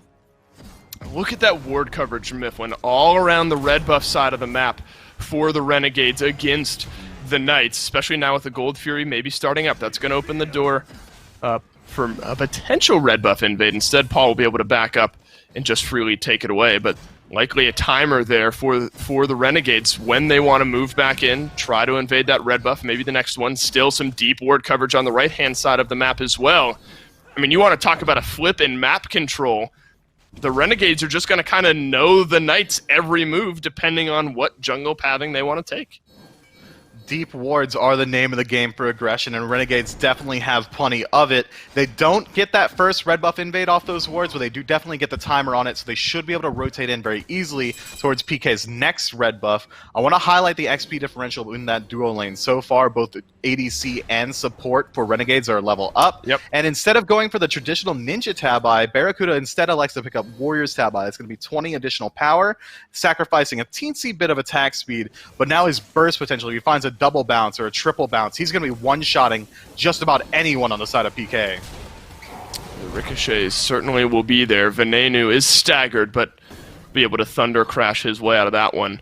Well, we've talked so much about, the Renegades as a team, but I think you have to look at Ven maybe specifically on this Raijin after what can only be described as a rough game number 1, down a couple of levels. I mean, there's multiple people maybe to credit that solo kill to, but this is the dream start now for Venenu here in this mid lane. Zapman is 2 levels behind. You have to be careful the fights you're willing to take. We'll take the crystal on back to his tier 1 tower, the proper way to use those crystals. But the rotations from the Knights around the backside certainly here. Oh, look at that bounce! That's phenomenal! The ultimate, not quite enough to finish off the kill on his own. Jake could jump over the purple buff line here and maybe look for the kill, but instead he's going to back up and try and help out Bear as Cubo goes for the kill. Yeah, Barrow will leap away here, so both hunters TKO'd from this fight. The fiesta continues. Party in the long lane as junglers, supports all hanging around. Venenu has successfully pushed out Paul. Again, a 3-level difference now in this mid lane, especially with Raijin. The wave clear is there. You can't really step all that far forward. And this is all while Cuvo and Neil and everyone else for the Knights are moved over into that long lane. This is just Venenu up against Paul. Ven's been having an absolute blast this game, and a lot of it is due to the fact that Laz wasn't able to get a lot more aggressive in Game 2, as is Barracuda, so they're creating spaces that PK have to be aware of, where they have to counter-rotate, and that's allowing Ven to do whatever he wants into Game 2. It's similar to how Paul established his lead in Game 1. It's because the duo lane was getting accosted. Now it's going the other way, 2-level lead in favor of Ven. This aggression can continue as long as that space is continually being created, and with this aggressive playstyle from Barracuda, Barracuda, again, foregoing a stacking item, now going for Bloodforge instead, he's going to be able to just continually fight it out in that long lane and drag PK into trying to defend against this onslaught of aggression through Hu Yi. The opening is maybe in that Ho Yi. So that man is going to be stunned down, but the ricochet, I say only, but only takes him down to half HP, but just that presence is enough to maybe force Zapman back. He does stick around, but the Renegades lurking over by this Gold Fury will start it up. Neilma's going to be in range to maybe take a poke at it, but Awesome Jake will stun him down. That's the transformation for the Fafnir. Renegades 5 strong. Solo laners have rotated through, except for Scary D. No teleport from him as well. This is a 5v4 fight if it's one that the Knights even want to take, and they certainly don't. Was warded, was known, but the Renegades just quicker on the rotation, pull themselves 3,500 gold ahead. That's a pretty sizable lead 13 minutes in. The Renegades have got to be feeling giddy, especially considering how dominating Game 1 was. Now they've got to play patiently and continually push this lead. Look for some invades. Look for Pyromancer. Don't get overzealous. Don't give PK any way back in. They didn't afford you the same opportunity. Treat them the same way they did you. Play it slow and drag them into your own pace. Well, at this point, Barracuda and Jake are just going to keep Neil and Zap beneath this Tier 1 tower, it seems. At some point, maybe you wonder if they just start to back themselves off and give it away. No towers have been felled just yet. Won't happen here, as Zapman will be able to stick around. It's a 2-level differential now in this long lane. We haven't seen much, really, out of the solo laners, though, have we? I mean, so much of the topic of conversation has been around this long lane. Lots of jungle invades from the Renegades. Deep ward coverage granted on both sides of the map. But triple zeros for both of the solo laners here up to this point. You wonder how the dynamic might start to change once Scary and SOT rotate on through. It's going to be a little bit till you see SOT really rotate out. The same can be said of Scary. Scary doesn't want to rotate because his team's behind. The safest space on the map is his lane. SOT doesn't want to rotate because his team's doing fine. They don't really need him in these engagements, so he can continue farming up there as well. A bit of a resident sleeper lane as they wet noodle fight. It's going to take the addition of a gank from either squad before we really start to see some sparks fly over there.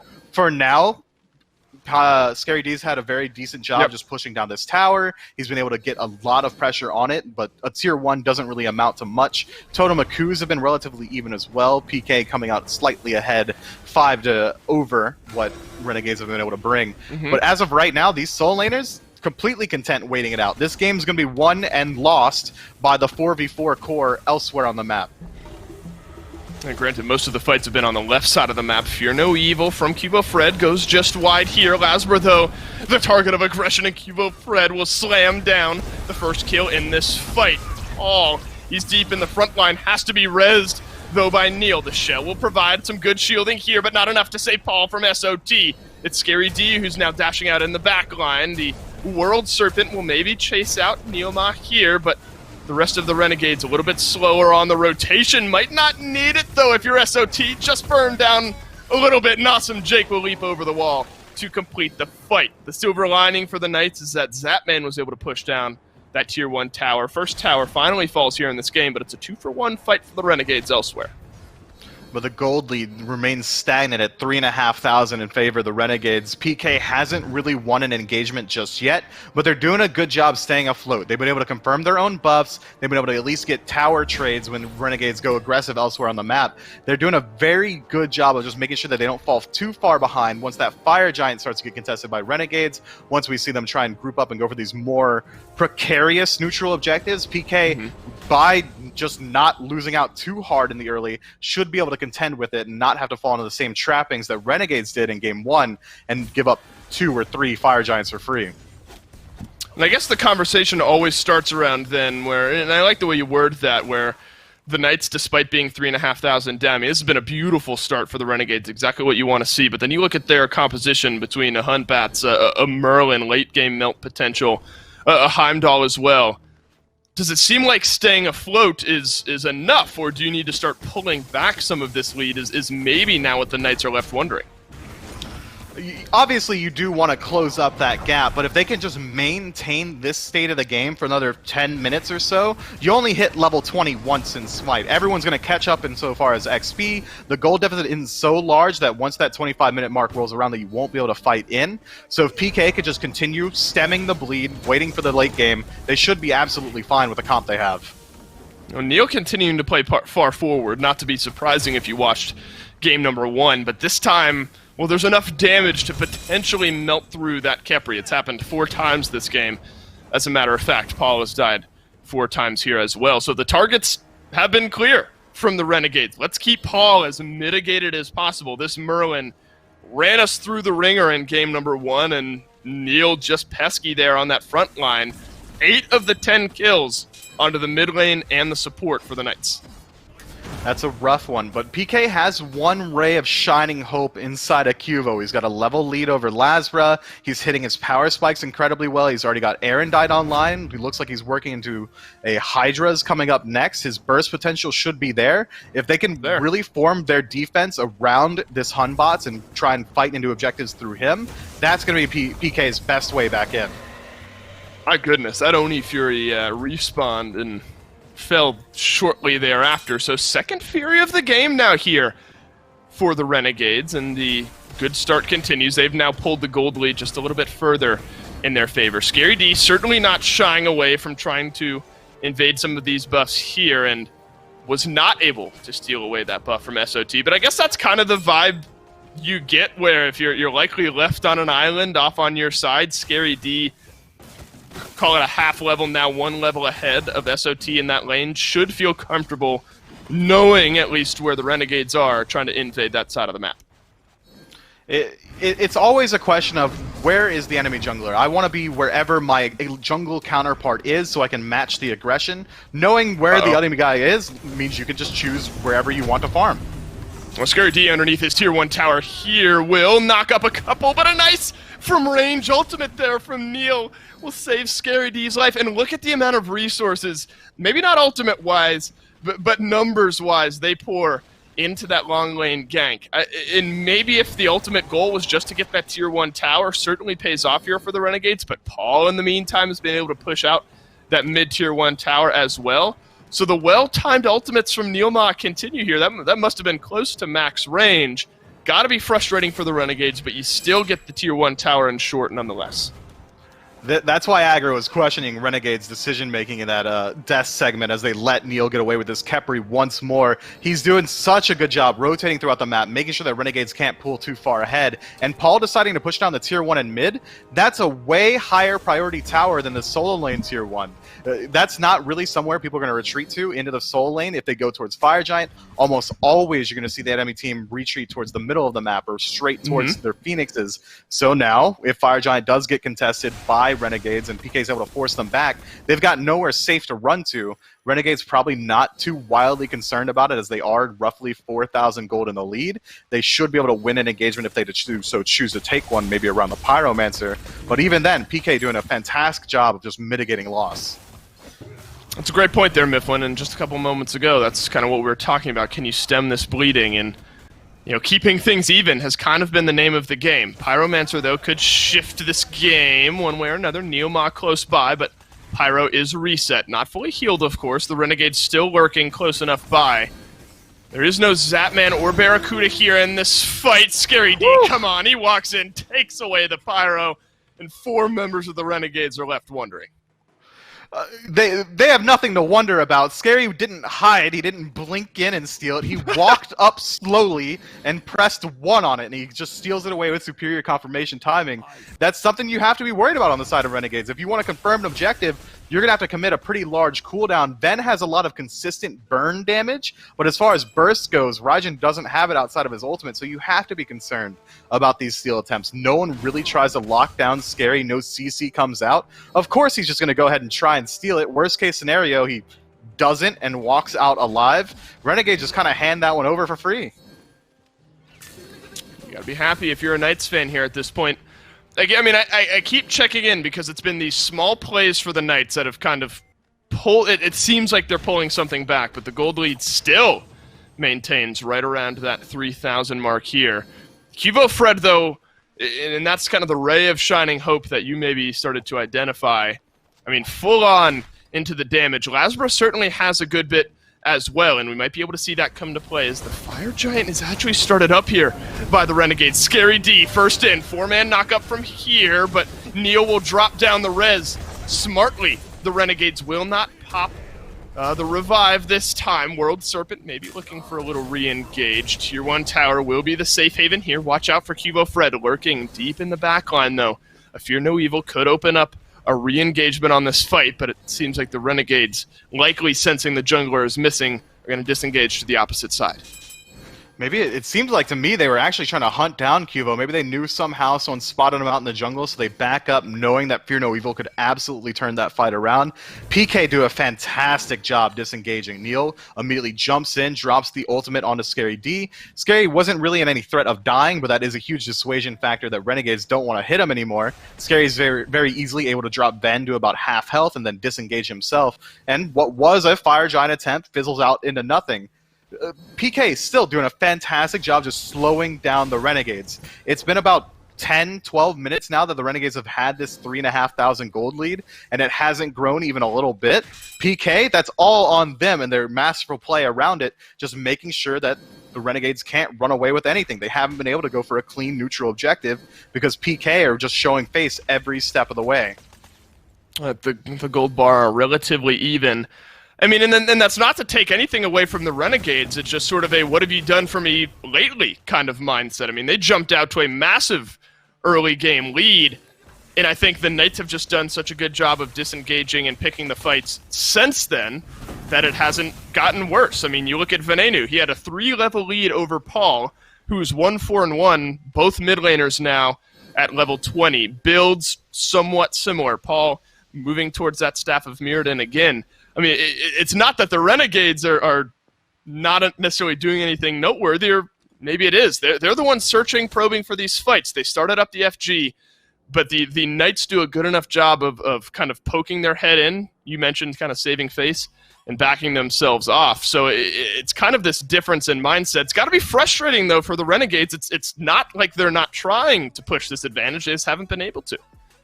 A lot of the aggression, a lot of the fights that really start off well for the Renegades immediately get stuffed by a revive as well. Right. That's got to be a huge frustration factor as well, knowing that, well, we need a pick to move in towards an objective, and we have to get 2 picks for it to actually be 1 because we have to contend with Neilma on this Kepri. They've got to be kicking themselves, I'm thinking, that they didn't ban it out, because they certainly would have been able to just run away with this game with the level deficit and the XP, the gold, all that they were able to establish in the early. But Neil, in particular, has been a standout, just able to slow down the aggression. Renegades, again, you have to know that they chose this. They allowed these drafts to happen. They have to continue putting on the pressure and use this lead while they have it. The Renegades feeling that as well. They start up the FG. Close by are the Knights, taken low. The Renegades. They'll finish off the FG this time, but how about the fight afterwards? Scary D runs down Venenu. Deep in the back line, burnt away is Neil, who will have to self-ult this time around. The root mitigated out by Lasbro, so the chase is still on, and the Lobster will fall. It's a 1-for-1 trade, but the Renegades pull back the Fire Giant. That's the big play we were looking to see. Cubo Fred, he'll be able to escape as well. But there's the Renegades pushing that advantage. A great play from them. And now they have the power play. They could very easily go for the Phoenix, especially considering Zapman hasn't started his back yet. It looks like he's going to try and trade out a tier 2 tower here. Maybe they just give up this Phoenix initially because no one's in range to defend it. That's clean play from Neil again, though. He forces the beads on Lazar, which means that Renegades are going to be a little bit more concerned about this aggressive push. And Zapman, meanwhile, just going to continue pushing it down. Come on, Knights, you know better than that. The Renegades haven't left that side of the map. Cubo Fred taken low, and SOT will burn him down. Stun through from Barracuda. You gotta be careful taking these fights one Phoenix down, especially on your side of the map, Paul. And Scary D will stay alive. The fight maybe now flipped here. Pittsburgh Knights feeling slightly confident. Rage form is waiting around the corner for Scary D. Just delaying, really, the backs here. That's going to open the door for Zapman to complete this Gold Fury. 2,500 HP, Lasbro Venenu. Moving in to check it here, but Zapman, like a ghost in the wind, will be able to take that one away and move off. Maybe a Pyromancer is all the Renegades have to trade back. I think what we saw there from PK is they move up. They weren't trying to take a fight necessarily against Renegades, but Renegades spotted out very early on and turned on them. It seemed like PK was just trying to stop Renegades back so that Zap can continue pushing the Phoenix, but Cuvo gets killed nearly instantly, so Zap has to back off and settles for the secondary prize, a gold free, which is still a lot more than you'd expect from the team that just lost Fire Giant and a teammate. That's well played from PK, and if they were able to get that off masterfully and they were able to just stop the backs and not trade out any lives, Renegades likely would have lost the Phoenix there, but because they get that instant pick on a Cuvo, they can back out, make sure that Lazar makes it back to base, and now there's no Phoenix aggression coming out from PK, but a little cheeky play, doesn't pan out for them, but I like where their heads are at. Yeah, I kind of jokingly say, come on, you know that the Renegades are there, and yeah, maybe they do. Maybe they are literally walking in just to delay and open up the door for Zapman to complete the Gold Fury. Still, 5,000 gold in favor of the Renegades. This, at least for the moment, is Renegades' game to lose. It's a Tier 1 and now a Tier 2 tower in the long lane that'll be taken down by RNG. Right side Phoenix already missing. It's Scary D who's been able to push out at least one fire wave for the moment, but another will be crashing in soon enough as well. I mean, you want to talk about two opposite sides of your base to defend. This is going to be tough. It is, and the defense comp that PK have, as long as Paul is there, they have strong defense, and the engage from Renegades is on the weaker side. Cuvo says hello, and it's a good Fear No Evil. Paul will find the opening kill. Scary D still moving in. Has the ultimate from Neil to pull back that call and keeps the rage going as long as possible. Talk about a min-max moment. Scary D says, all right, I've got the ult. I'm swinging away on the Renegades. I'm going to keep things going. If I die, I'm just going to get pulled right on back. So it's a Phoenix assault that's not to be here for the Renegades. Just one kill, but about 1,000 gold now on the swing back towards the Knights. Man, we got to shout out Cuvo finding the blink in into a 3-man Fear No Evil on the backline, immediately crushing the aggression that Renegades were trying to bring. Yeah, Scary D does get in deep and he finds the kill on the Ven with the help of Scarab's Blessing, but that's all afforded to him off the back of that huge CC coming out of Hunbots. Zap didn't really need to get involved in that fight whatsoever, and that's why he maintains his ultimate. Paul does a good job just making sure that the front line of Renegades can't make it cleanly into the Phoenix. That fight was nearly entirely won off the back of just Scary, Neil, and Cuvo finding clean aggression onto Ben. Ben already didn't have Fire Giant, so it's not that big of a deal for the Renegades that he falls again. It just slows down their push a little bit more. Well, we've kind of gotten to that point here 30 minutes in where not worth talking about XP differentials except for Neil and Jake, who will make their way to 20 here shortly. Everyone else in the game at level 20. In gold, really not that far off either, Mifflin. I mean, outside of maybe selling some boots and some blessings, everyone outside of Neil is effectively at full build here in this game. That's what we've been talking about when we say stalling things out. The Knights have finally reached that point where item builds are effectively full for both sides. Again, save some consumables, things here and there. But the game has, I think, officially been drawn out. Yeah, 7,000 gold, that means nearly nothing at the 30-minute mark. You're right to point out that maybe the Elixir speed starts to come online for some of these guys. They can finish up their relic slots, but that power spikes is going to take a little while. You have to have a lot of gold to be willing to sell out your boots. Fire Giant, though, not taking that long. This one's big. Taken low by the Renegades. Pittsburgh Knights, it's Scary D again, who walks in and steals it away one more time. The Renegades, they've lost a couple objectives to this guy already in this game. And Mifflin, they're losing the fight as well. It's Jake and Barracuda, full-blown retreat. The slow, almost there from Paul. The cooldowns will certainly be there in just a second. Some good sidesteps from Jake, but the damage to turn around, not just enough. So Jake is able to leap himself away, and maybe a good moment, actually, to take a pause here. It can't keep happening. The Knights, they've pulled out this game and now stolen away maybe the biggest objective of all. Yeah, if I'm on the Renegades, I'm thinking to myself, man, somebody's got to zone out Scary D. He's just taking away everything. He's literally robbing us at gunpoint in broad daylight. He walks up. It's not a blink in. He didn't circle around you guys. He didn't teleport in after backing. My man walks straight in, says, hey, this is my Fire Giant now, and what are you losers going to do about it? Nothing. And he just walks out with it as well. I mean, this guy, disrespect. Someone's got to zone him. Like, just don't let him walk in like that, guys. Come on.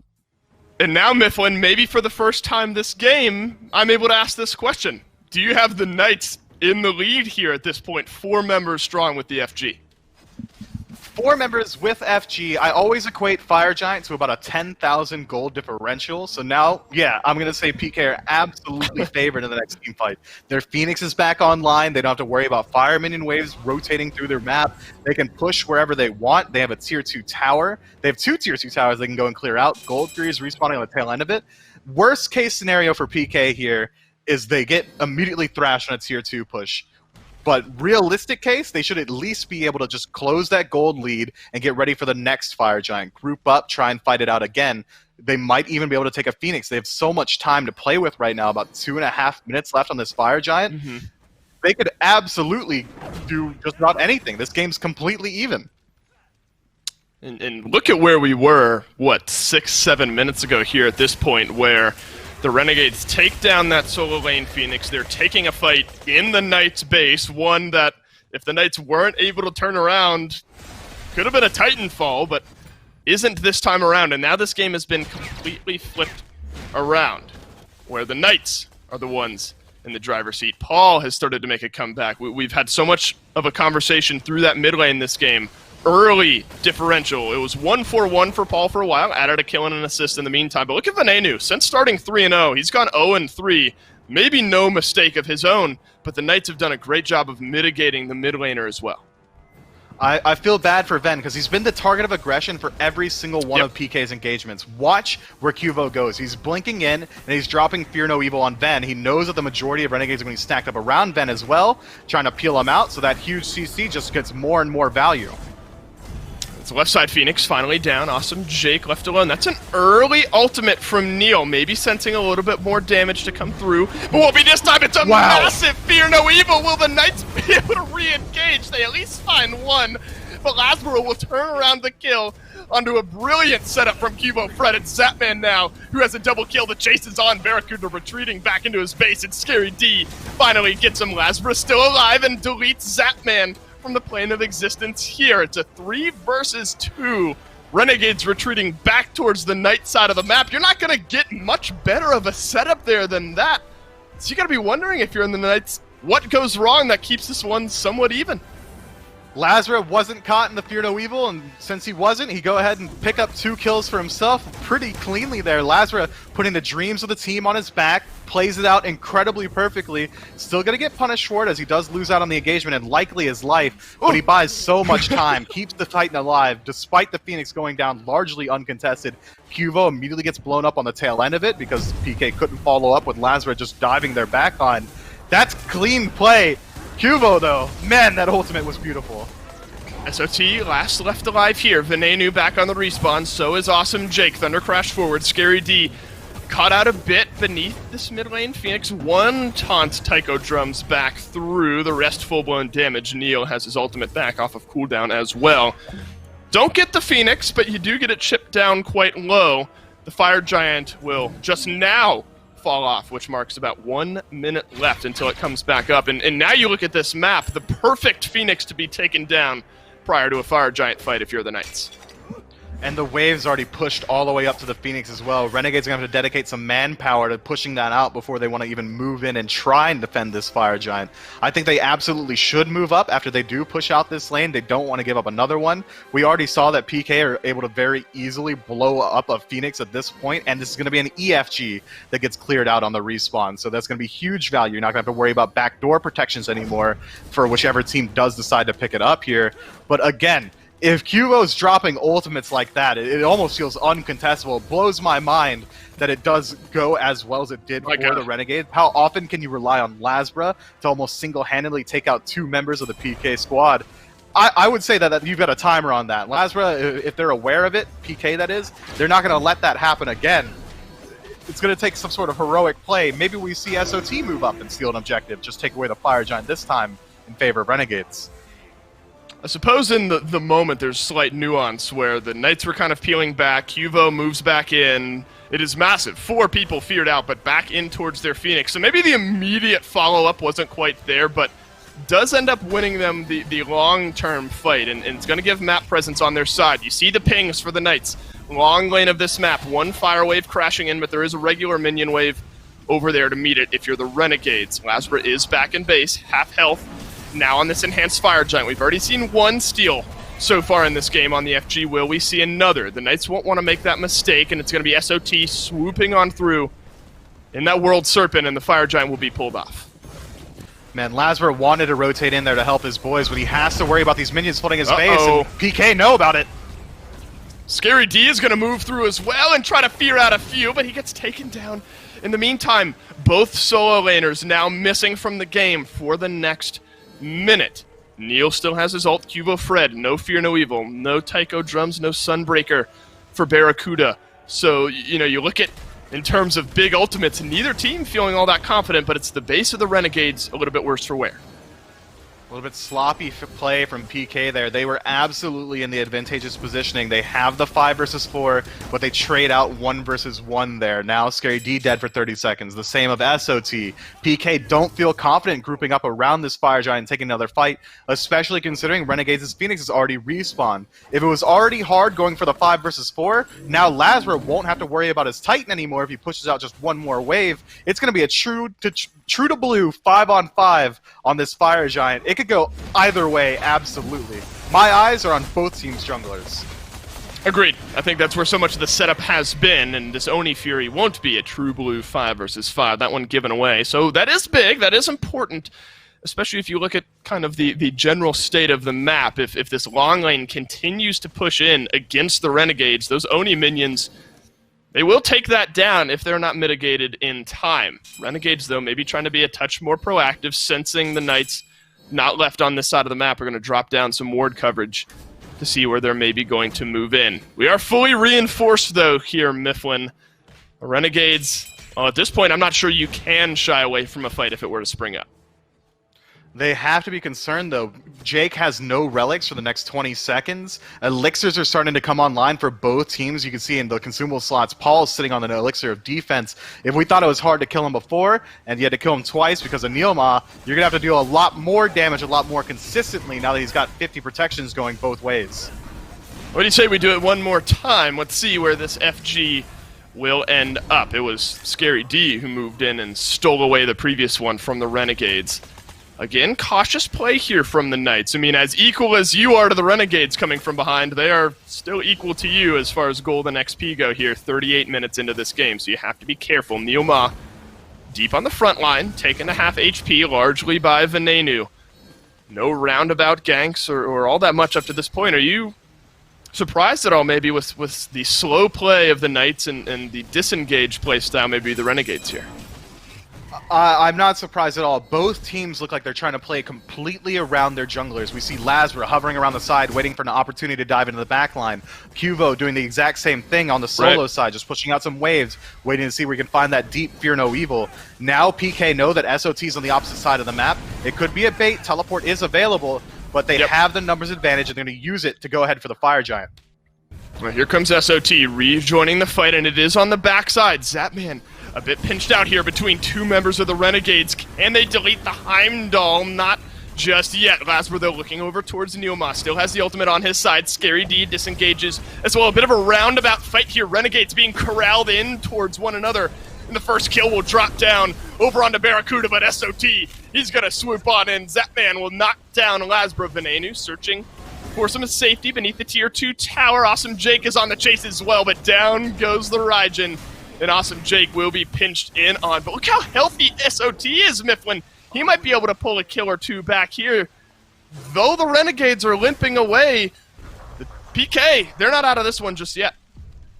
Not just yet, but Jake is on his last legs, and Scary D, if I know anything about this man, he likes kills. He's going to chase to the end of time, similar to SOT, picks up Zapman on the other side of the map. Awesome Jake is going to have his death timer delayed quite a bit. Or he's out!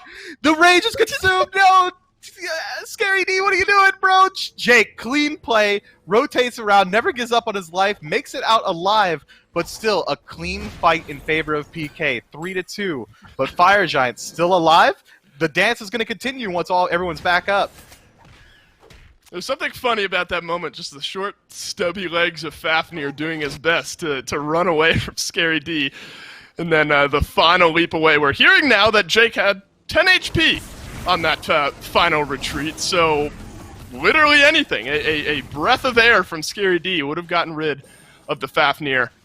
I don't know how much of a difference that truly makes in the roundabout way of things. Zapman still back off of respawn, but could have opened the door. I mean, death timer's around 1 minute and 10 seconds here. Missing Jake may have opened things up for the Knights to try to find an engagement.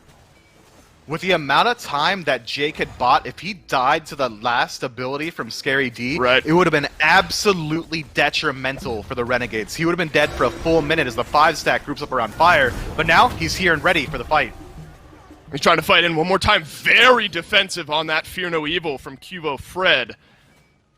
And that's a massive tool now. Maybe that gives the Renegades a little bit more confidence in starting up this Fire Giant. The biggest engagement tool we've seen from the Knights has been that Fear No Evil, and now you don't have it because you used it to peel yourself off on the defense. Fire Giant will be left, half HP. Lazra. Scary D still on the front line. Lazra, though, good point out there. Mifflin hanging around the back Harpy camp here. Venenu, Tycho Drums over onto Scary D. That's a nice double knockup from him there, but who else but Neil will be in range to complete the revive? Lazra, he's tried to pour out as much damage as he can. Yeah, he'll find a double stun, but Zapman rounds the corner and shuts down the Renegade jungler.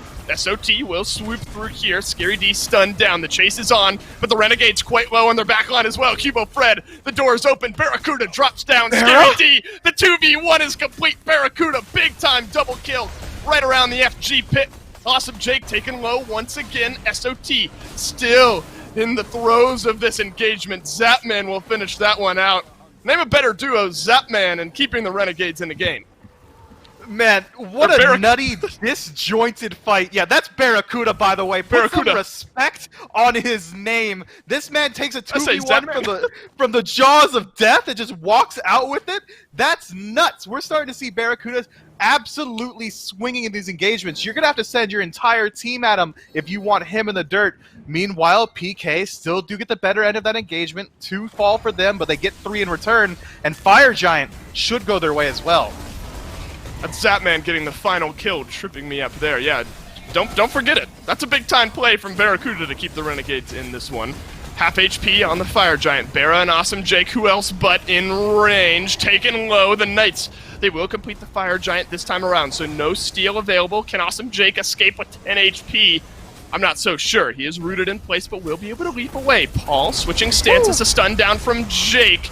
And off to Niflheim you go. Neoma will drop the res just in case, and Zapman now on the killing spree will get rid of the Renegade support. Lazra back from base though, trying to find some damage. Paul though turns that around. A big turnaround now from the Knights, 3 members strong with Fire Giant buff, 1 minute left on the respawns.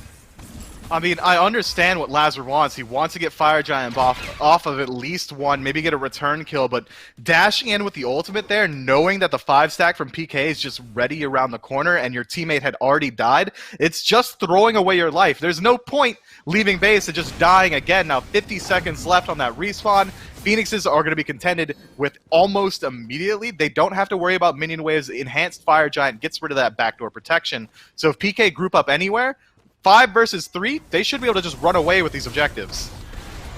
Here we go, Mifflin. It is the aggression, or the time of aggression maybe from the Knights. Be careful, Neil. You've walked a touch too far forward here, and you don't have your ultimate. SOT, he will move through on the chase. World Serpent is going to leave him deep in the backline of the Knights. How aggressive do the Knights try to get over on the SOT is now the question. Well, you don't have to. You just turn around, drop some damage, and now there's no snake for the next 68 seconds. Just a little bit overzealous. If he gets that kill there, that's fine and dandy, but he's trading on his life no matter what. Neil's already at 1/10 health. He's not getting much more value in these fights, especially considering his ultimate was down. But instead, SOT trades out his life and his own Phoenix in exchange for literally nothing. The right side Phoenix getting a little bit of minion damage on the side of PK, but they're not concerned about it as they start knocking on the left. Well, best case scenario there, you're getting a kill onto Neil and also trading out your life because you're so far in the back. Not to discredit Neil, but it's not like you're getting a carry out of the game, though the reses have been obnoxious, so maybe a risk SOT was willing to take. Good hover, though, as the short lane Phoenix is taken down, and look at the wave that's pushing in there. That's going to make its way in onto the Titan here, maybe split off just a little bit by a well-timed minion spawn from the Knights, but I think this is smart. Let's go back, spend some gold, and maybe make a push here in a minute or two. Yeah, this PK roster, discipline has been the name of the game the entire set. It's hard to keep your head engaged when you're as far down as they were against the Renegades so early on. For the first 30 minutes, PK was fighting into a 4,000 gold deficit continuously, and at no point do they give up. And now, keeping that discipline going forward, they don't want to allow Renegades any way back in. They decide to back up after they clear out the 2 Phoenixes, even though it's a 5 versus 4, and they don't go for the end. Instead, they're going to push out that solo lane side, get the tier 2, remove additional protection from the Titan, go for another Phoenix, and then see if they can end the game. These guys aren't willing to make any mistakes at this point. Well, if you are a Knights fan, I hope you bought Knights stock when it was at its low about 28 minutes into this game. Remember that 4-5K gold lead we were talking about just being stagnated out by the Knights? Well, it's sprung in the opposite direction. Again, 46 minutes in, gold really is just spent on consumables around the outside. We have reached the point of builds being full. Interesting call here. Renegades grouping up, moving their way towards the Knights base. Could they be looking for a backdoor attempt here? A couple members of PK back on the respawn, sensing that the Renegades are moving in towards that long lane Phoenix. Zapman sticking around, pushing one final wave in on through. 4 members, soon to be 5. Of the Knights are back. That's a Fear No Evil only catches Barracuda. Look at SOT. He's running for the hills in the back line, but another charge will be used to get back in. Paul turns around the damage over onto Barracuda, and it's Awesome Jake being plucked right on back in. It's the call that's not to be. Zapman has stayed on the Renegade side of the map, and their base is cracked wide open. How did PK spot that out? Renegades were so careful dropping sentry boards along the way, trying to make sure that nothing could spot them, but PK just smell it out, immediately put the kibosh to it, and then kill your Titan? That's convincing, and also nutty game sense coming out from PK. I'm not sure that any other team would have spot that out there. It's almost as if they just sense a disturbance in the force, the air is wrong, and they back up and defend their Titan. Clean play. That is like the least climactic, but also most climactic ending we could have had to this set, where it's just a backdoor attempt gone wrong by the Renegades. A couple of kills and a Zapman and a Scary D TP are still back in the Renegades' base. But think back, 30 minutes ago, 15 minutes into this game, there's no way the Renegades lose unless this game gets slowed down, and that's absolutely what PK were able to do here. They slow it down, they turn it around, and they take the win 47 minutes in, 2-0 in the set. Finch and Aggro will break it down.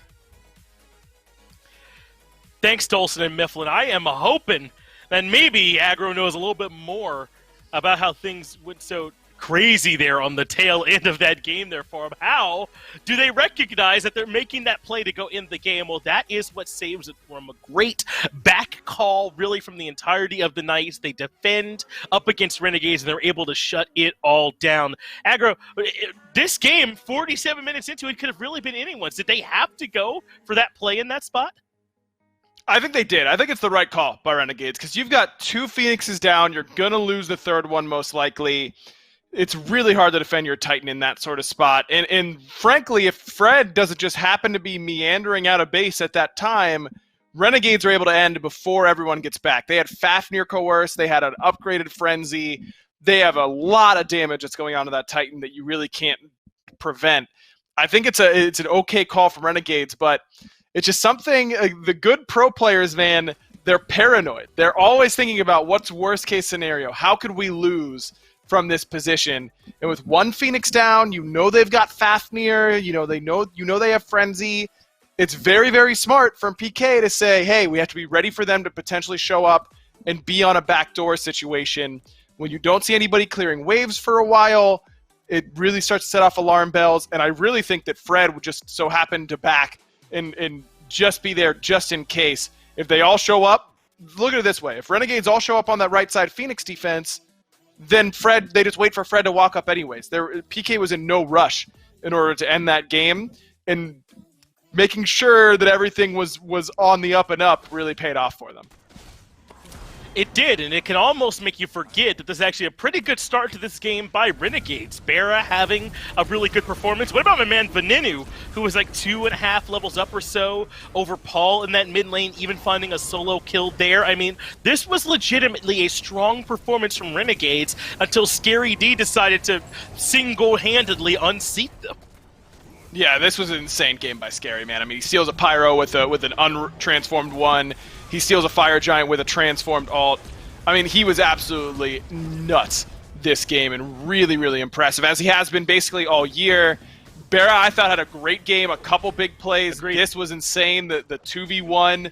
I mean, Barra was off to a pretty good start in this game. I thought Renegades played well. Ven had a great early game, but really had trouble transitioning it into late. Paul, on the other hand, had a really tough early game, didn't rotate to a lot of fights, started just pushing down towers, just really being greedy with his farm, and PK played around that pretty well, allowed Paul to catch up, and then Paul puts out an absolute ton of damage come late game. He's top player damage by a mile. And what about this Khepri? I don't think we had any of the big highlight reel pulling a rug out from under them revives, but still, there were a lot of times where they had to kill a whole extra health bar or commit a little further than they normally had to. I think Neil had a lot of value this game. Yeah, I think Neil was absolutely huge for sure. I mean, Neil had the one great save by Blue Buff on Scary. I think that was the one crazy res we saw, but otherwise I completely agree with you. It really is just consistency for Neil on this pick, but it's not just about the Khepri reses. I think that's what makes people forget how strong this god is. It's not just the Scarab's Blessing, it's the damage mitigation that you get from 2. It's the great setup that you get off the Abduct and the long-range root that can give characters a lot of trouble. I just think that this Khepri pick is really strong right now in the right hands, and Neil is certainly the right hands. Yeah, I think it's worth mentioning, he was catching Yorm the second he came out of his ult with those roots a lot. That's something that, Khepri can do pretty easily if you understand that timing. So, really a great game for the Knights all around. But I think Cubo Fred had a particularly strong performance here today, so he's the one we got standing by with Dolson for the interview. Sure do have Cubo here with me. Game 1, Robin. Game 2, Hunbats. Both very strong performances here from you. I want to, zoom out here a little bit. Team-wise, your last 4 games your last 4 sets have all gone 3 games. What's it like to finally get a nice clean 2-0 here for you guys? It's super nice to finally get a 2-0. I don't mind doing 3 games either, because I feel like, especially against Ghost, they were super strong, and coming back from that second game just felt really good. But yeah, I just love playing Renegades, especially because of Lespra, so I'm just super happy right now. Yeah, talk to me about, you don't have to go too deep into detail, but what was kind of that dynamic like here? I mean, it really seemed like Game 1, you jumped out to an early lead. Game 2, Lasbra obviously on that Pele, he kind of had some early momentum. What's that battle kind of like playing against Lasbra? Obviously, me and Lasper are super good friends from back in Denmark, so it's always in good fun for the most time, but at the end of the day, both of us really want to beat each other. I think first game we just come off really strong into Lasper's Fana, and second game he did some good early ganks that kind of snowballed, so yep. And a big thing, kind of the anti-snowball here maybe in Game 2 for you guys, where the Renegades got off to a roaring start. But you guys kind of stabilized 3,500 to 4,500 gold for the most part to bring yourselves back into it. How pivotal is Neil maybe specifically on the Khepri to keeping you guys in some of these games? Yeah, so we felt that we had a really good late game draft and team fighting. So as long as we didn't commit too hard to go free fights and lose more than just go free, we kind of felt it was all good. So we gave up some go frees without fighting too much, and then eventually we just crawled our way back into it. Crawl back in, yeah. Spot on. Yeah. Spot on. Big wins for you guys here. 2-0 for you guys today. Congratulations. You're not done for the weekend, though. Big matchup against Sanguine tomorrow. So best of luck then, but we'll go back to Finch to round out the day. Thank you. Thanks, Dolson. It's been a great day of action here so far. And by so far, I mean that it's over. That's both sets. We got plenty more coming for you all this week. I think that one of the things that we really learned from watching this, though, is that the Knights are on a surge, and it's just kind of hard to tell exactly who's playing really well what day. Renegades had some moments that looked like they were going to win, but they couldn't come back. I mean, the Knights are kind of untouched right now, it feels like, these last few weeks. Radiance, though, they dropped to Ghost early on to start the day. Knights now 2 up over Renegades after that last set. And in the standings, you can tell as they now hold that 4th place spot all to themselves and really are pretty close to second. You only need 8 wins to be tied for that right now. So this has been a really big stretch of the Knights here over these last couple of weeks. And it can continue tomorrow when they go up against Sanguine, who is in that number 2 slot right now, tied with Ghost. So this has been a really impressive run from Knights. They look locked in right in time for the playoffs, which are upcoming. Of course, that top 6 is what's so important right now, which is why this Renegades loss really, really hurts them, because it's going to be a close race, it feels like, between them and United for that 6th seed. Obey, I think, still mathematically in it, but needs to run the table. Pretty difficult for them to do so, and they need help, I think, with everybody losing. That's with United and Renegades losing, but so far so good if you're a Sino fan, because Obey seems like they're still alive for now. Yeah, I remember us talking about it. We'd have thought this would have been out of the window by now, Obey's chances. But the thing is, United and Renegades have not been winning lately either. So I think Obey do still have a chance, kind of as you were alluding to. That is going to do it for us here on Friday. But as we already said, we got plenty more SPL coming Saturday and Sunday. The SEC is going to be happening as well right before it. That's 1 p.m. Eastern. So make sure you're checking those sets out. They'll be leading right into the SPLs and get all the action that you know and love. For everybody that brings you the show, though, we appreciate you all for watching, and we'll see you next time. Peach it.